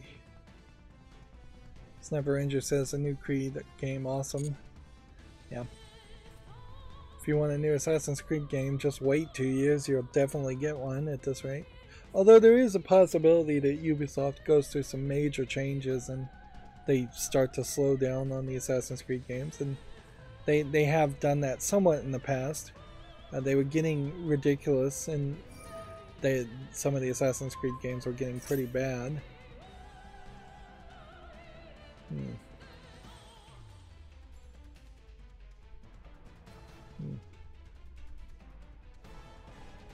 Let's just activate this at this point.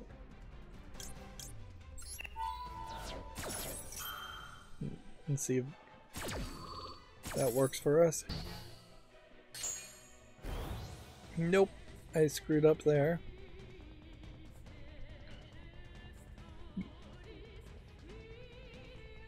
Let's see, Kimetsu has the Hogwarts Legacy Back to Hogwarts featurette with House Common Room tour videos. Let's see. You have, I guess, this tour video trailer. This looks really detailed, which is kind of what you would want, I imagine, for a game where you're going to spend a decent amount of time walking around Hogwarts. There is probably a lot less to Hogwarts than you imagine in your own mind if they don't make some stuff just up from scratch, like something brand new.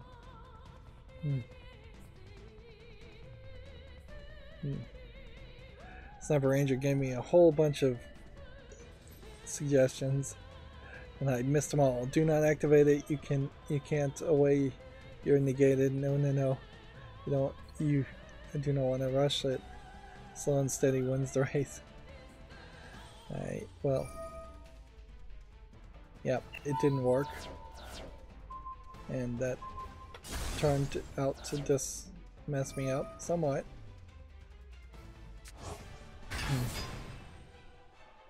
Gametsu has the Sonic Frontiers overview trailer. I think at this point it's probably not really worth it to pay much attention to Sonic Frontiers. There is a small possibility that it is an actual good game when it comes out, but I wouldn't have a ton of hope for it, really.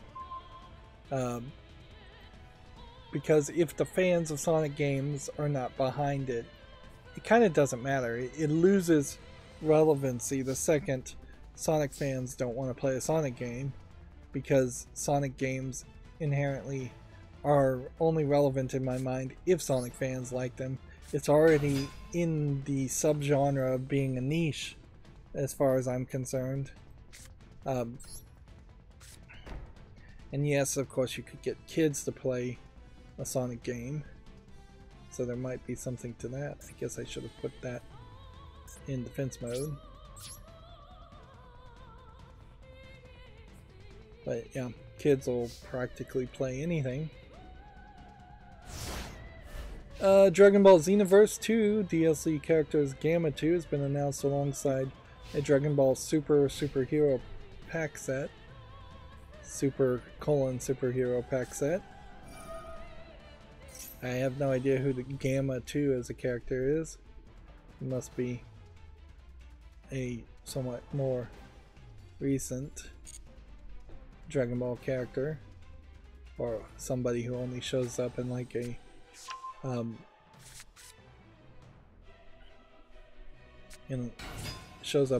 games. Sonic Frontiers is everywhere, so it's not really news these days, says Sniper Ranger.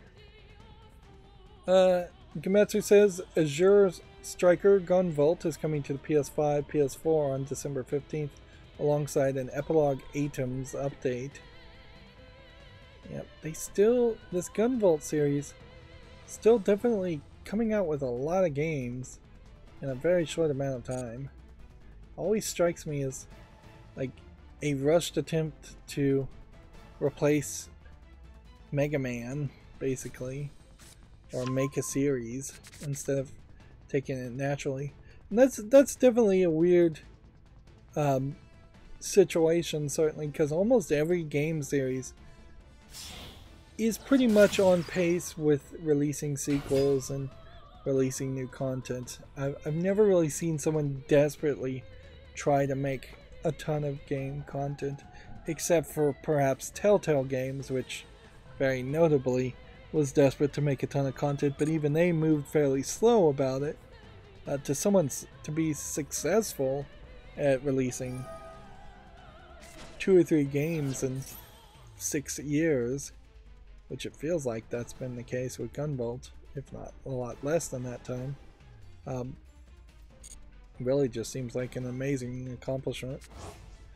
Sniper Ranger says Gamma 2 is from the new DB Super movie. Do not know anything about Azure these days, so I guess it looks cool.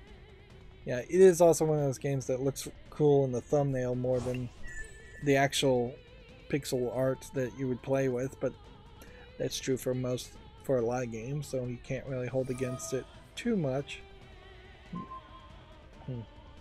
Yeah, I am wholly out of the loop as far as Dragon Ball.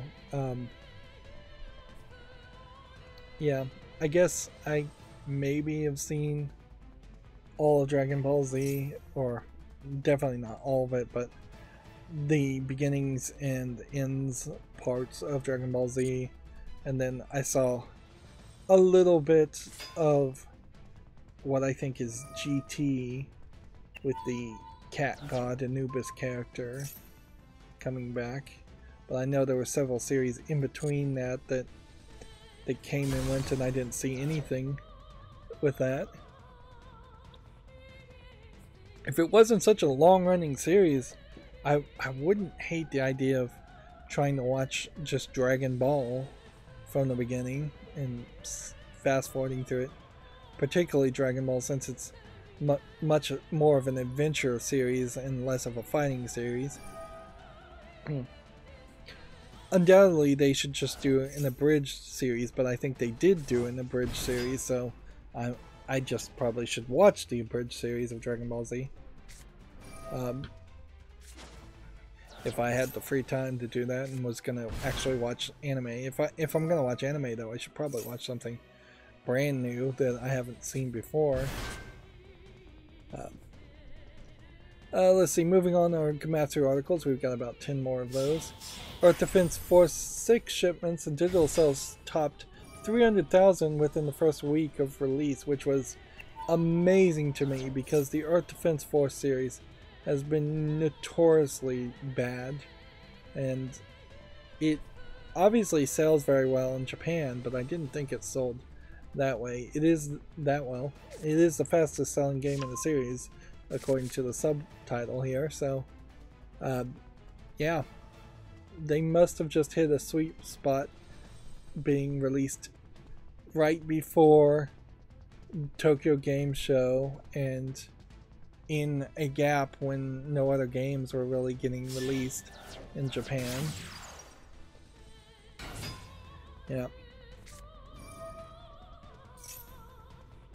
The game Black Witchcraft for PC has been delayed to September 27th, no longer due out in September 28th. I feel like we've talked about this article 2 or 3 times. So I don't know why we're getting the article again. This trailer, not really showing you much. I kind of assume it's a visual novel.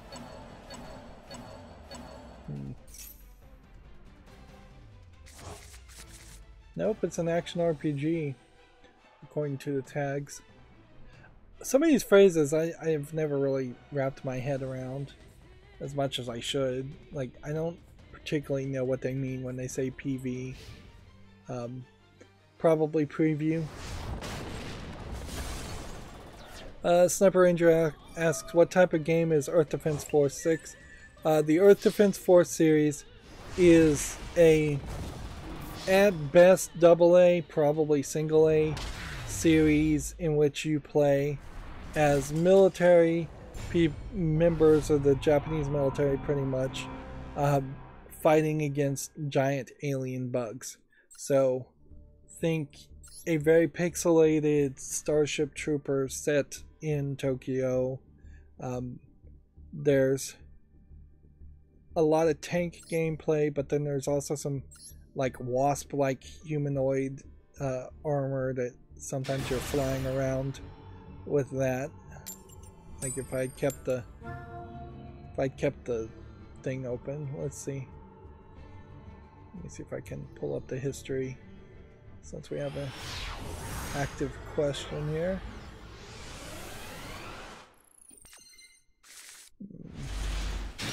Nah, that won't work that way.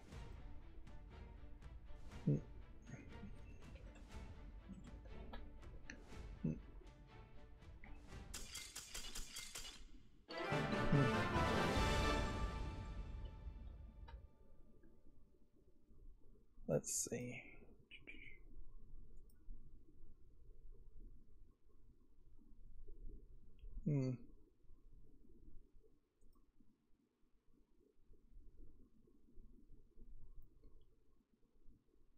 Alright, so yeah, we'll show some blurred video here from YouTube of just somebody playing it.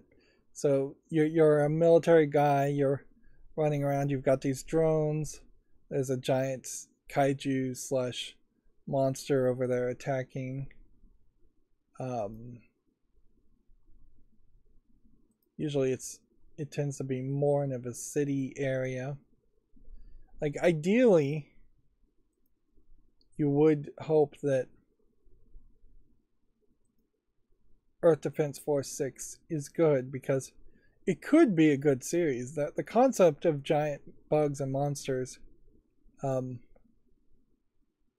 is not terrible, but it's just always controlled pretty badly and look pretty ugly, and they probably are another series that another one that would be a good example of a company that is desperately trying to make a level of tons of games, that they're just moving really fast with their development. They come out with some kind of Earth Defense Force game very quickly, almost every year. Sniper Ranger, no gameplay, no thoughts. Well, okay, thank you. What did you do? Scare the guy away? Possibly. Probably just a disconnect. I wouldn't be surprised if that wasn't actually a real person and that was just a pity. Let's let him win so he doesn't fall down in the ranking.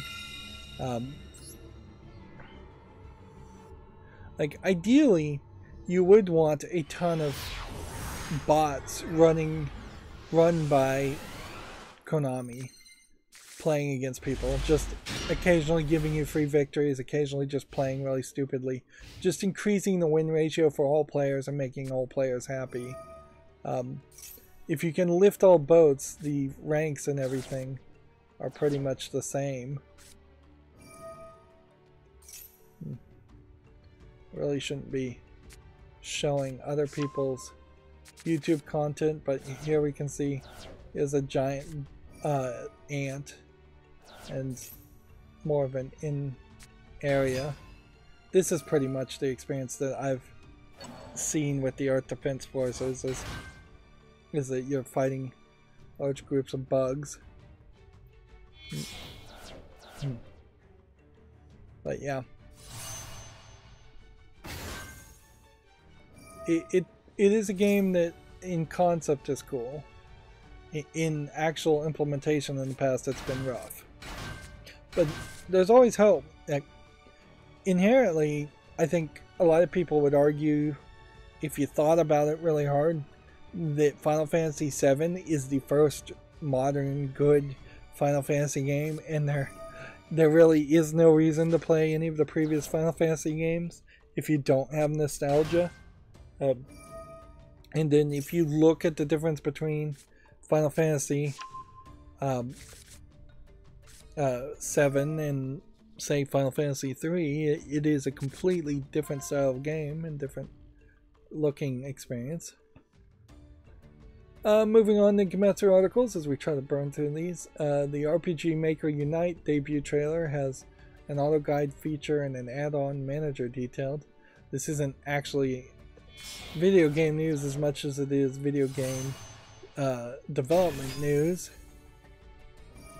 And I am always very trepidatious that there would be a new, better version of RPG Maker that would just lead to new, better versions of low-effort RPG Maker games on Steam. We haven't really been running into a ton of RPG Maker looking games on Steam lately because I just think people have really realized that it doesn't work that well as a concept. And inherently, it's the wrong way of thinking to say they shouldn't make an engine like RPG Maker Unite because bad people or bad game developers will make bad games. There should be more tools, even if very few people use the tools. It would be kind of silly to say we shouldn't make hammers because some people hit their thumbs with hammers, or some people hit other people in the head with hammers. There is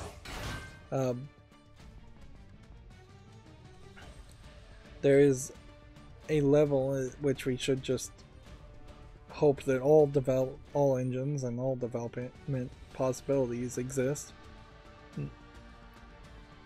At a certain level, I'd like to see RPG Maker be good enough that it could be taught in schools as a educational first step programming environment instead of being something that's actually used for final products. Sniper Ranger saying this guy's gonna take 3 years for his turn, just surrender. Yep. It's just not fun as a streamer to surrender. I'm already jumping all around with the news. Plus, you're guaranteeing failure at that point, and it doesn't, I think, quite flow with my style to say I'd guarantee failure. I'd like to live in hope, even if the hope is very little.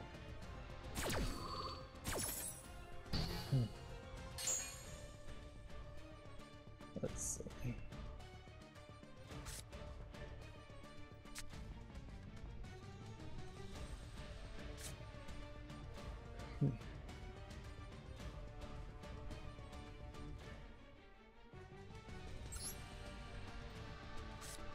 See if this works.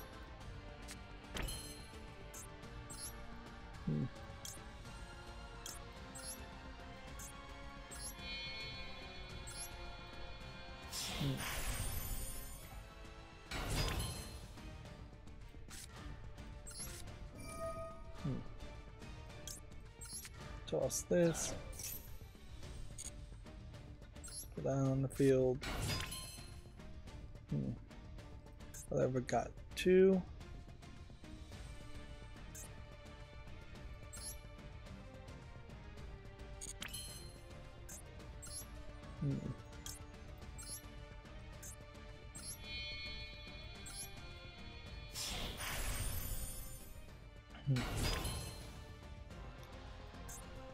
Then we combine that to bring it up, I think. Oops. Well, let's then pick the stronger guy, I guess.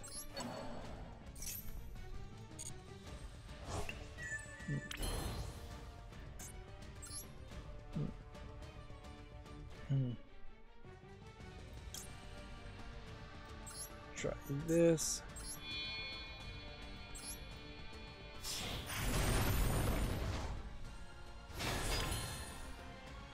So then we'll activate this and just see if we can destroy this guy.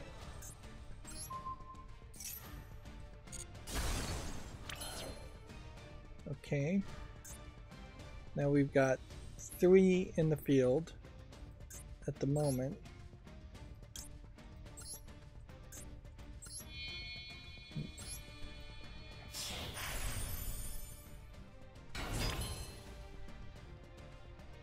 So do I want to do something more?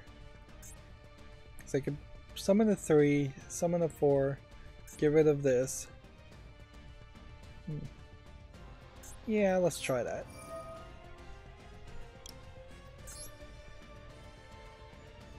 One, 2, 3.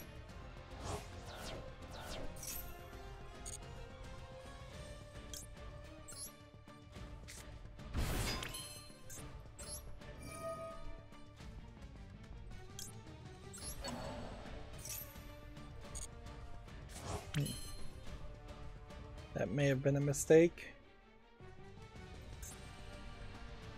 Should I summon a 4 now? Or should I attack first? I think I'm happy to attack here. Attack direct with that. Destroy that. Destroy that.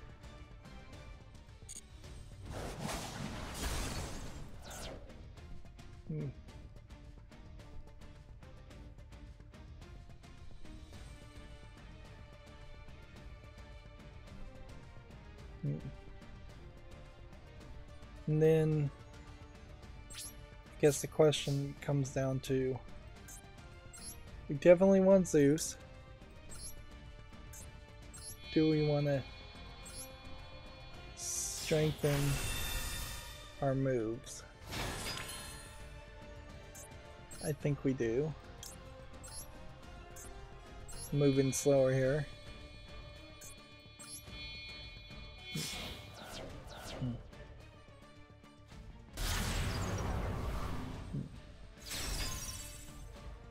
Activate that effect.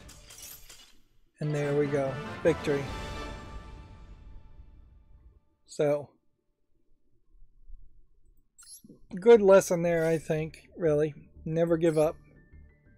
I do think, however, this is a good time to give up on playing. We've been going 2 hours, and let's just burn through the rest of the news, because I don't think there's any more daily quests left. Yep. Go ahead and claim all those. Need to duel in solo mode, but I'll wait until there's 23 days from now. I've got a duel live I need to watch. Let's hop into the shop, or let's receive all the duel pass stuff first. We are maybe slowing down a little bit as far as getting to, I assume it's level 100, but we will really have no problem getting there. Let's open 10 packs here. Or should I open 10 packs here? I said I was going to do it, so I'll do it, but I do think I probably should consider having at least 100 in reserve.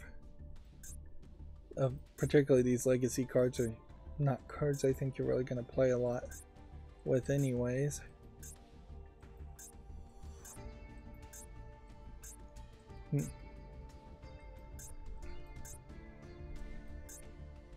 Didn't know there was a Harpy Lady guy. Swift Birdman Joe. I guess he doesn't actually play as part of the Harpy Lady characters. Some of these early cards in their art really did not play. They just storyline wise and visually do not connect at all.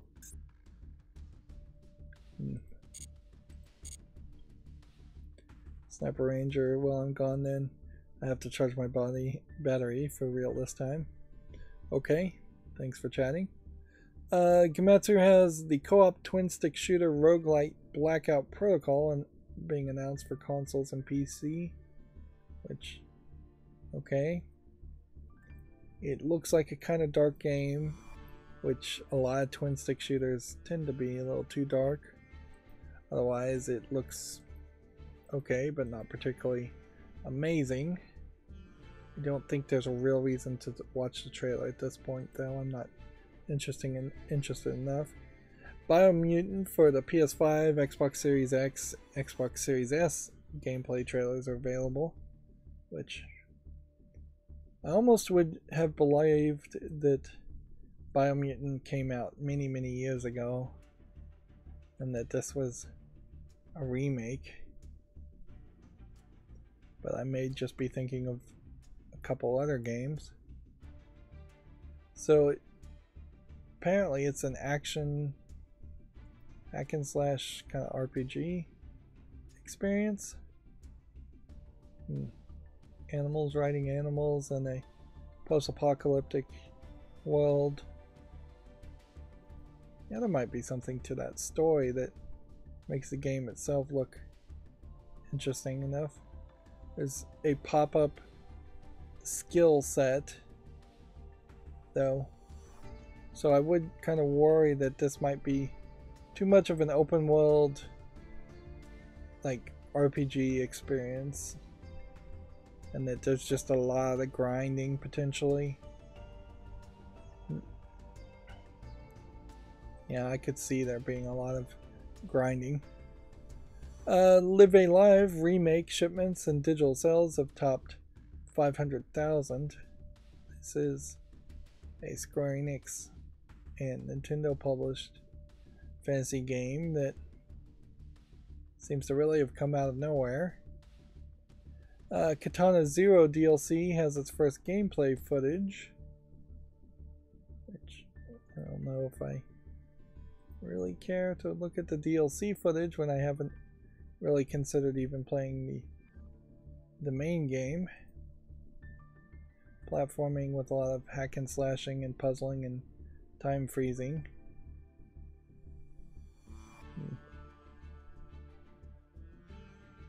Interesting, or at least slightly interesting.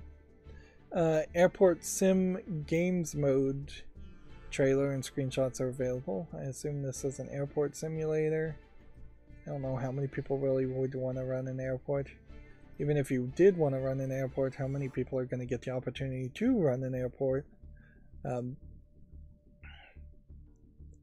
At least Farming Simulator, there's a decent chance you could be a farmer. River City Girls 2 has a villains trailer and screenshots, and I will say I'm already pretty much sold on River City Girls 2. I just have to play and purchase River City Girls 1 first. So I really don't need to tease myself for the sequel when I'm personally slowly behind. And then all these screenshots are zoomed in awkwardly. Komatsu always does that it just zooms in the images. River City Girls 2 lets you play as the boyfriends and 2 new characters, going up to 6 instead of potentially just going up to 4. I don't know, maybe you could have played as the boyfriends after beating the first game the first time. I'm just baselessly speculating there.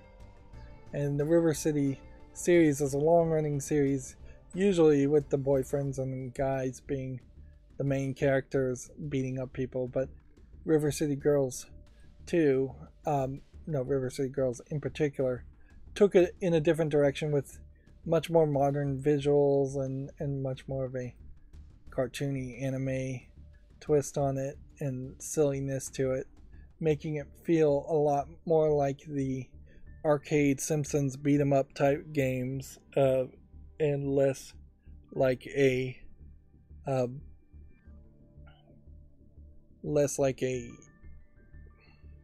more generic Japanese game that had no chance of really catching people's attention in the West. And I imagine River City Girls sold fairly well even in Japan, even though it was made by WayForward and not the original people. Arc System Works, I guess. Maybe. WayForward has been fairly good about making games for other people and them turning out fairly nicely. The new Tales from the Borderlands characters trailer and 18 minutes of gameplay is available. And here you can see 3 characters in Fran, which I guess I figured out Fran's name and not the other 3 characters' names. So she is the standout character in my mind.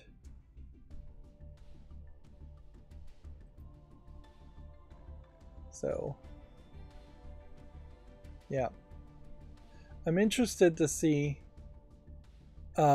what the world is in this story. You can see Fran's diner here. It's all beat up, but Octavio seems to be kind of just this kid and with not a single scar or tattoo on him, which is weird for a Borderlands character. And then you have this robot character, and then you have Anu, who potentially looks like she's super rich. And we know in the Borderlands series there are rich people, but they tend to be bootlickers for Handsome Jack and or some other corporation, and they tend to not be interesting characters. Radon, Lore, Diamond Danielle, Stapleface, Hank, Rise. Rise is the character from the first game, and if he's got this big mustache on his face and is older, then New Tales from the Borderlands must be a sequel many years after the fact of the original Tales from the Borderlands series, which is weird because then that eliminates any chance of seeing any of the main characters from the main experience. Partial nudity, wasn't expecting that.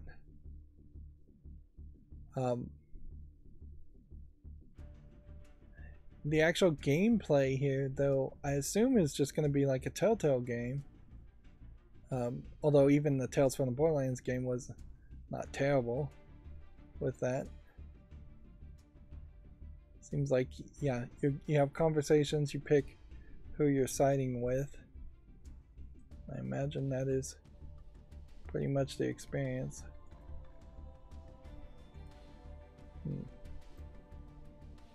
Here you have a up, down, left, and right choice.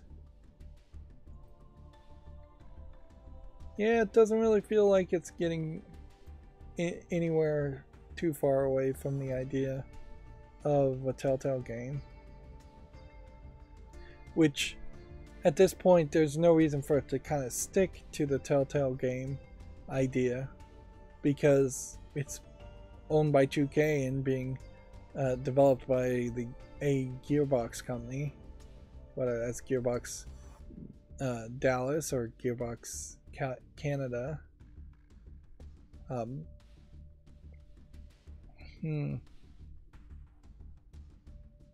This might be the first instance of anybody actually going through the gate and potentially coming back alive and being able to tell the tale.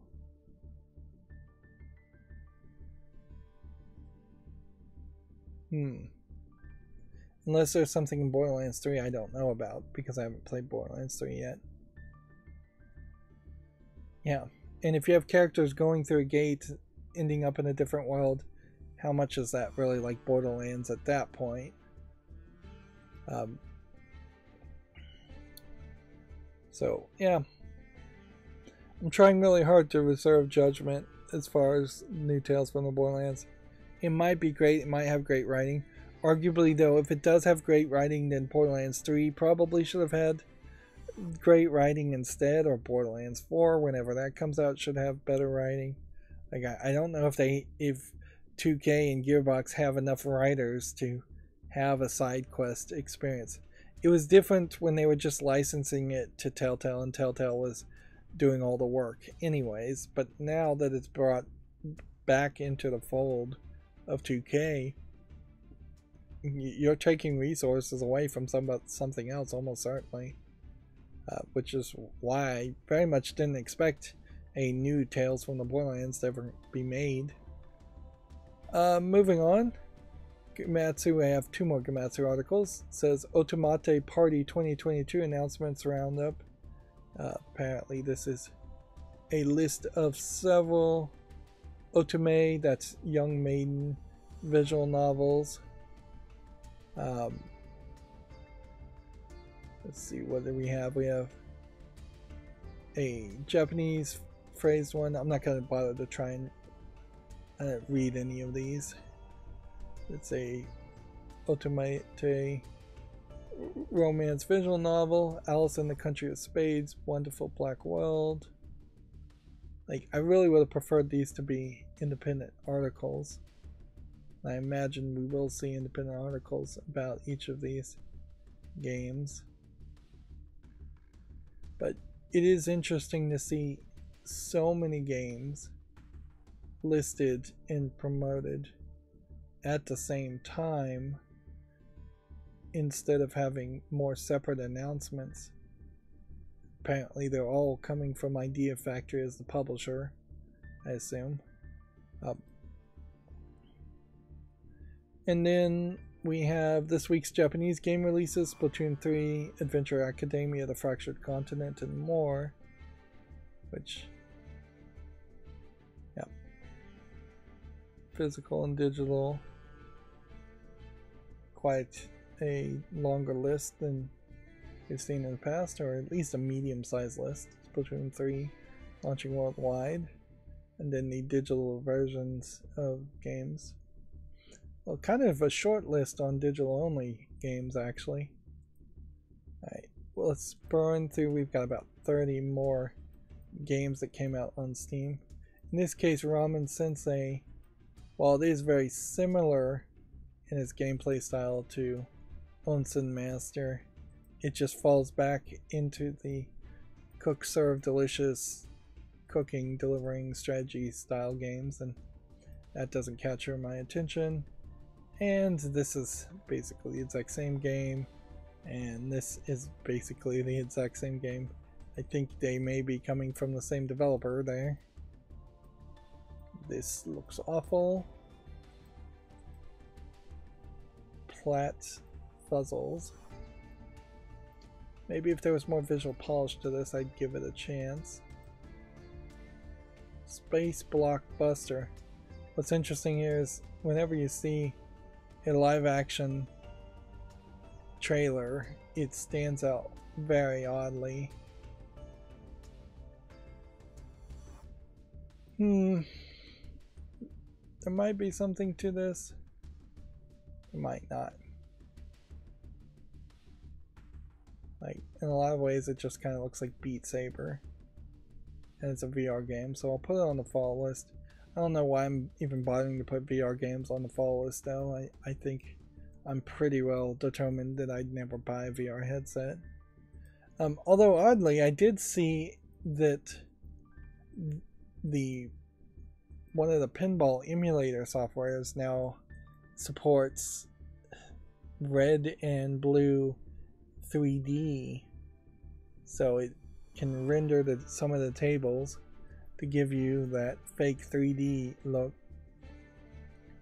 which I don't particularly think the red and blue 3D concept or technology will work great there. Might work good enough, but eventually if you could get a 240 Hz monitor to do an active frame glasses 3D, yeah, really might have something there, because that is one of the barriers. This is just a clicker game. One of the barriers to playing a this is probably not a title that should be allowed on Steam. One of the barriers to playing pinball in virtual terms is that any screen is going to just flatten a pinball table and make it very divergent from what playing real pinball with a real pinball table would look like and feel like. So if you can bring 3D to get you back closer towards the real experience, that would be great. I was almost interested in this game, Bash Sports Online Bowling, but it seems like it's more of a joke experience than a real bowling experience. Arguably, I don't know if you can really even have a good bowling experience in video games. It is very possible that you're just better off actually going bowling if you want to enjoy bowling, and that virtualizations of it just don't work. Same is probably true for playing pinball, that if you can play a real pinball machine, play a real pinball machine by all means. I guess I'll give this a follow. I'm kind of lowering my standards so I can make more YouTube shorts, but I don't think I need to put out YouTube shorts around Mahjong games or put that on the follow list. That's Park Backyard Edition is nothing. Here we have another game called Tetris Girls, which I feel like that one was already announced. Let me make sure everything is YouTube family friendly. Close enough. It claims to have nudity and sexual content. Seems like it literally is just Tetris with some anime girls that have probably pre-bought assets. Interestingly though, there doesn't seem to be any patch or any actual mature content being shown here, so the tags may be fairly deceptive and dishonest. I have yet to switch the toggle back to looking at adult content. I should switch that. I should have done that this weekend. I just didn't get around to it. We have a game called Invader Tower Defense, which anything tower defense is probably no. Terra Ventura, it looks like too old of a game. Yeah, and if you told me this was an old game, I might consider it. Classic style, it says. And usually when they say classic style, they mean it looks old. This was a game we looked at previously, and it seems like it got taken down and relaunched. But maybe there was something else that happened there. A base building game of some sort. Tactical base building game where you tasks with the design an evil lair mastermind, but watch out. You are not the only one looking to gain favor with your boss. Chambers of devious design. Visually it doesn't look very polished, but I kind of like the concept. But I don't think it actually plays that well. I think it probably is much closer to just a Tetris experience, really. Yeah. Or maybe even a pipes game. Yeah. It feels very much like it's just a Tetris thing where you're just trying to squeeze the pieces in, and you've got like an agr.io experience also. There might be something to that, so I'll put it on the follow list. Be fairly generous there. Sharp-eyed. Looks like nothing. Chroma key. Looks awful. Way too much gray and black and white. Just that's gonna cause massive eye strain just looking at the screenshot. Lawnmower game, Space Race looks like a low effort joke game. Future Night looks like an old Commodore game. Classic platformer from 1886. Alright, well, I'll put this on the fall list, even though it's coming soon, just because it might be something that's really relevant to an older generation of players, and I just don't recognize it. But I imagine it is, like most old games, not really relevant. This is a artillery game, or like a Worms clone. Can you play it single player? No, it's online PvP. But I'll make a YouTube short on it. I won't put it on the fall list because it's online. Achievement Cage looks terrible. We've got like 3 more games to look at. Ice Cream Killer looks terrible. Snuff. Yeah, doesn't look like much of anything. Yeah, I suppose the question is when would it be a good time to try to make your video game equivalent of 8mm or an actual snuff film? Probably not now, and probably never. True Idol Simulator looks like garbage. At a certain level, you either would have to say all video games are snuff films because you're seeing animated people getting killed in almost every game, or you have to just realize that the main descriptor of a snuff film is that it is allegedly a real person actually being murdered, and probably more done to them before or after they're murdered. And nobody ever has claimed that what is actually happening in the game is actually happening in the real world. Yeah, and I just don't see a reason why you would make a game like that, or even use the phrase snuff as an idea. It's an inflammatory concept or a phrase to use. Let's see. GameDeveloper.com has 5 articles here. Splitgate receives its final update as developer moves to its next project. I don't think a lot of people were happy with the announcement there, but I don't think a lot of people cared either. Let's see. Frostpunk developer 11-bit is going to end giving keys to Curator. Steam's Curator system is rife with scammers and resellers, so 11-bit Studios is bringing it into its practice of giving Steam keys to curators. Good, frankly. Like, even if you are a video game critic and curator, which I guess that's what I am, you don't want to really get free keys from the developer, or get the game in free in kind of any way. Like, I draw the line personally, and maybe I'm drawing the line in the wrong place. If the game is free to everybody and I see a slickdeals.net for it, I'll grab it then, and that's no extra benefit than what anybody else who watches slickdeals.net gets.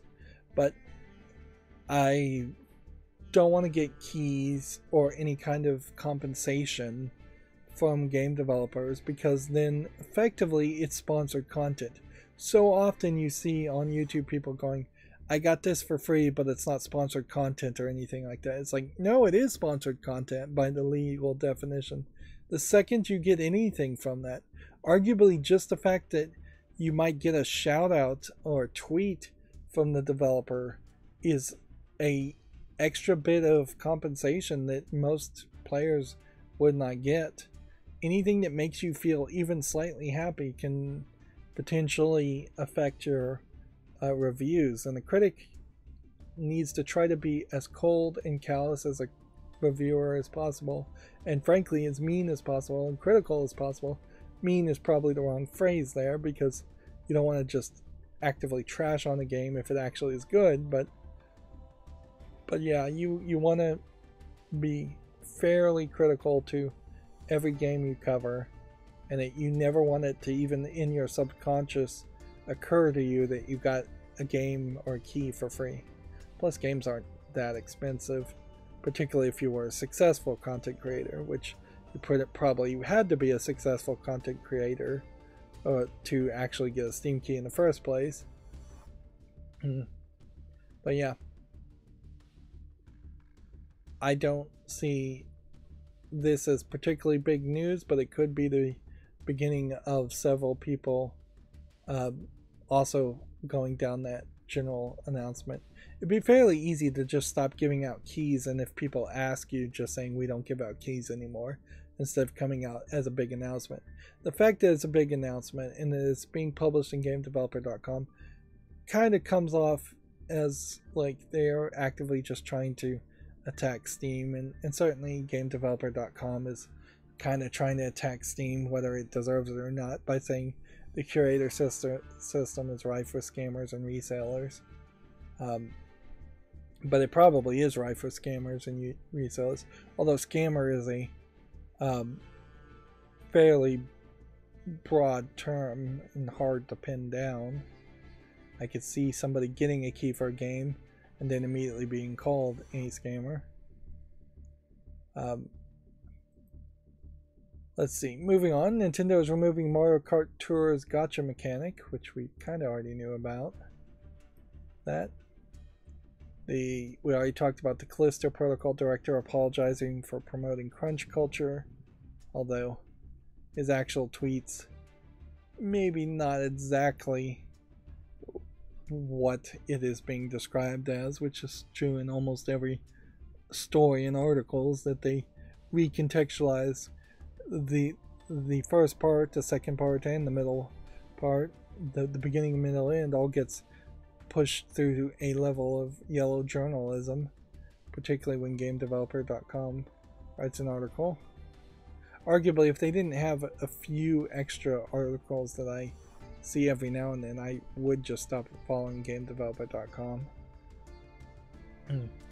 And then apparently the Snapchat owner is going to lay off 20% of the workforce and will no longer invest in games, which I guess that's somewhat related to video games, but I didn't even know they had invested in games, or like I don't think Snapchat ever actually came out with a game. Alright, let's go through some follow lists. Tony Stewart, I have no idea who he is, but All American Racing here looks good. It's rated very positively. Looks like it may have a decent amount of microtransactions to get it back up to $60, but yeah, that doesn't look terrible. There is something kind of appealing looking at some of these other kinds of cars that you just wouldn't really see in more NASCAR type racing. This is more of an off-road, like mud racing type experience, I imagine. Here we have a game called Tomimo, or Tomomi. Scantily clad, big-breasted characters, plenty, and then platforming and hack and slashing. Yeah, I guess it follows the rules. It's mostly positive. 100% positive. So people are enjoying it for what it is. And I gotta say, I do applaud a kind of flat comic book style attempt from a Korean company. I assume this is a Korean company. Just based on the languages.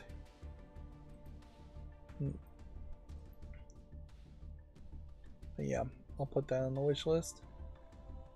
Here we have a mixed game, mixed reviewed game. A word RPG. Which is a shame because I would like to see something take the idea of a crossword RPG and add a crossword game and add some more video game elements to it, like RPG elements. But something messed up here, clearly, because people didn't like it. I don't know if that's because it plays poorly or if it's just because they have a little bit too much of what looks like diversity hires in all the characters instead of perhaps sticking to a more traditional fantasy. It is a little confusing that you see people here in like modern day clothing, and yet the background and all the gameplay really seems like more of a fantasy forest area. And then when you get to this, it does seem like fantasy forest gameplay. Also feels like there might be just too much visual novel stuff in it. Whether the story is good or not, people may not be particularly interested in reading the storyline and going through a visual novel if they just want to play some word games. Also, it seems like there might be two different types of word games that they play, so one could be good and the other could be bad. All of that kind of just based on speculation. But I don't know why Tombstone here is on the follow list. I want it to be good, but it really is not showing much. I'll give it some more time though. Tombstar. What is this? Top-down twin-stick shooter game. It looks like fairly colorful. Space Western rogue-like shooter.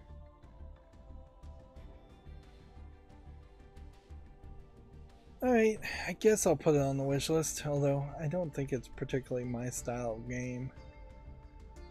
Like, the rogue-like aspect of it, and potentially just playing run after run, is not what I like. I prefer the roguelite, L-I-G-H-T style gameplays. Probably should say no to this. I am a sucker for pinball games, but if the game just has no relevancy like this, it's gotta go. Tokyo Snap. This one I think I have to make an exception for, a special exemption. It is a game where you wander around taking photos, and kind of like a Pokemon Snap slash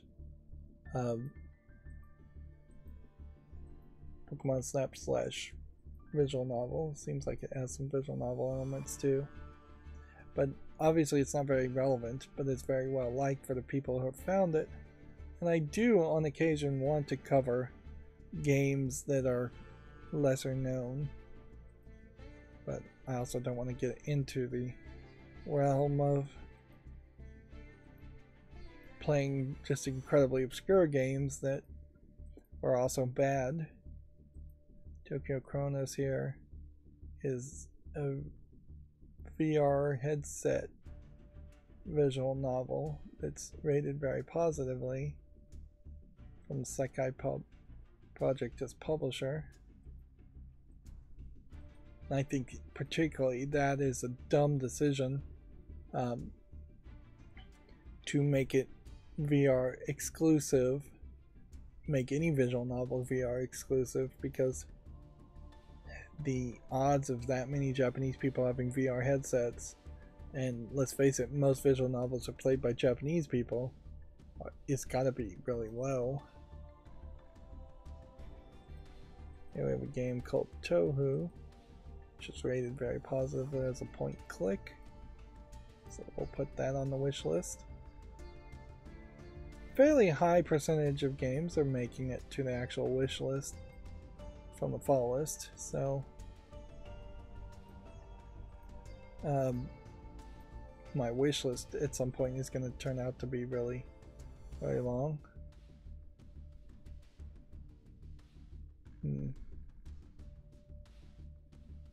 This looks like this is a decently animated visual novel from possibly a Western developer. Yeah, it says English only.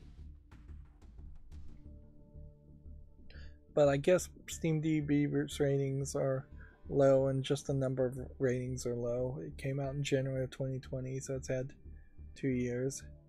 So that's gotta go. Honestly, I don't know how many visual novels that ever actually play anyways. And then here we have a game called Toem that's another photographic game, so arguably between this and Tokyo Snap it would make a lot of sense to play Tokyo Snap, not play Tokyo Snap and instead play Toem, or play them both back to back and make some comparisons. That is another way I like to do, or I have done it in the past. I may have to rethink if that's how I'm going to do things in the future, as far as having one game of one style and then having another game as in comparison. Almost certainly I will still do that, because that's a great way to criticize a game, is to say, hey, I just covered this other game, I just played this other game that was very similar, and I can compare the two back to back. Alright, so now I'm scrolling down my Twitter feed. I guess I won't. I guess we could start a Duel Live right now and speed through it while I'm scrolling down my Twitter feed. That's probably not a terrible idea to do that at the end of every stream.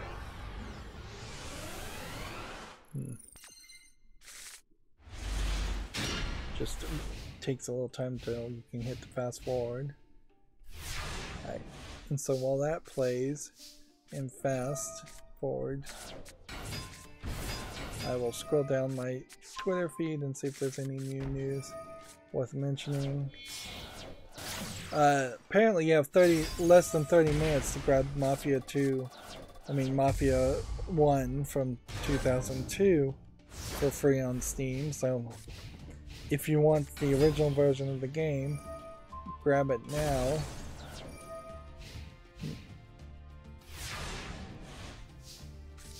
It seems like that was particularly a short amount of time for them to give the game away as a 25th year anniversary gift.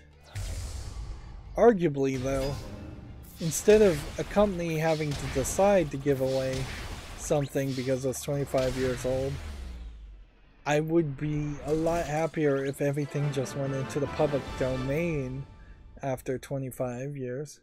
I could even see it being 50 years. But right now I think we are 75 years after the death of the author is when copyrights stop happening thanks to Disney's lobbying. But honestly, I could see it being as low as 5 years. Like, you write a book, you write a movie, a story, you have 5 years to sell it and make all the profit you can, then it becomes public domain, and that doesn't mean you can't continue to sell it, and that doesn't mean you can't make sequels. It just means other people can also potentially sell it, edit it, recut it, and make their own sequels. Imagine if that was the case for like Star Wars, where at some point episode 6 went into the public domain and George Lucas just didn't get around quick enough to making episode 1. Somebody else would have made an episode 7 in an episode 1 potentially, and that would have been an interesting competitor certainly.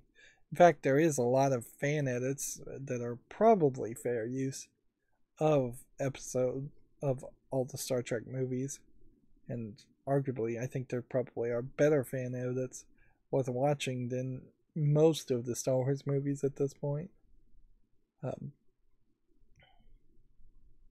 Alright, well, I'm scrolling down my Twitter feed past the point where I really needed to scroll, and there just isn't any new news.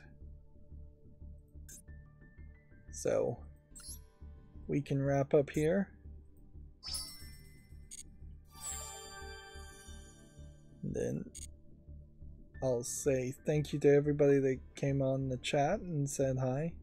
It's always nice to have more people in the chat because that tends to be a level of engagement that really helps as far as getting videos suggested. Yeah, that's going to be it for the stream. As always, I ask you to like, share, subscribe, comment, and watch every second of my videos. If you want a friend to follow me on any social media sites, there's a whole bunch of links down below. And if you want to support me further, there's a link to Patreon, or you can friend me on Steam and gift me a game off my wishlist. Thank you for watching. Have a good evening. That's messed up.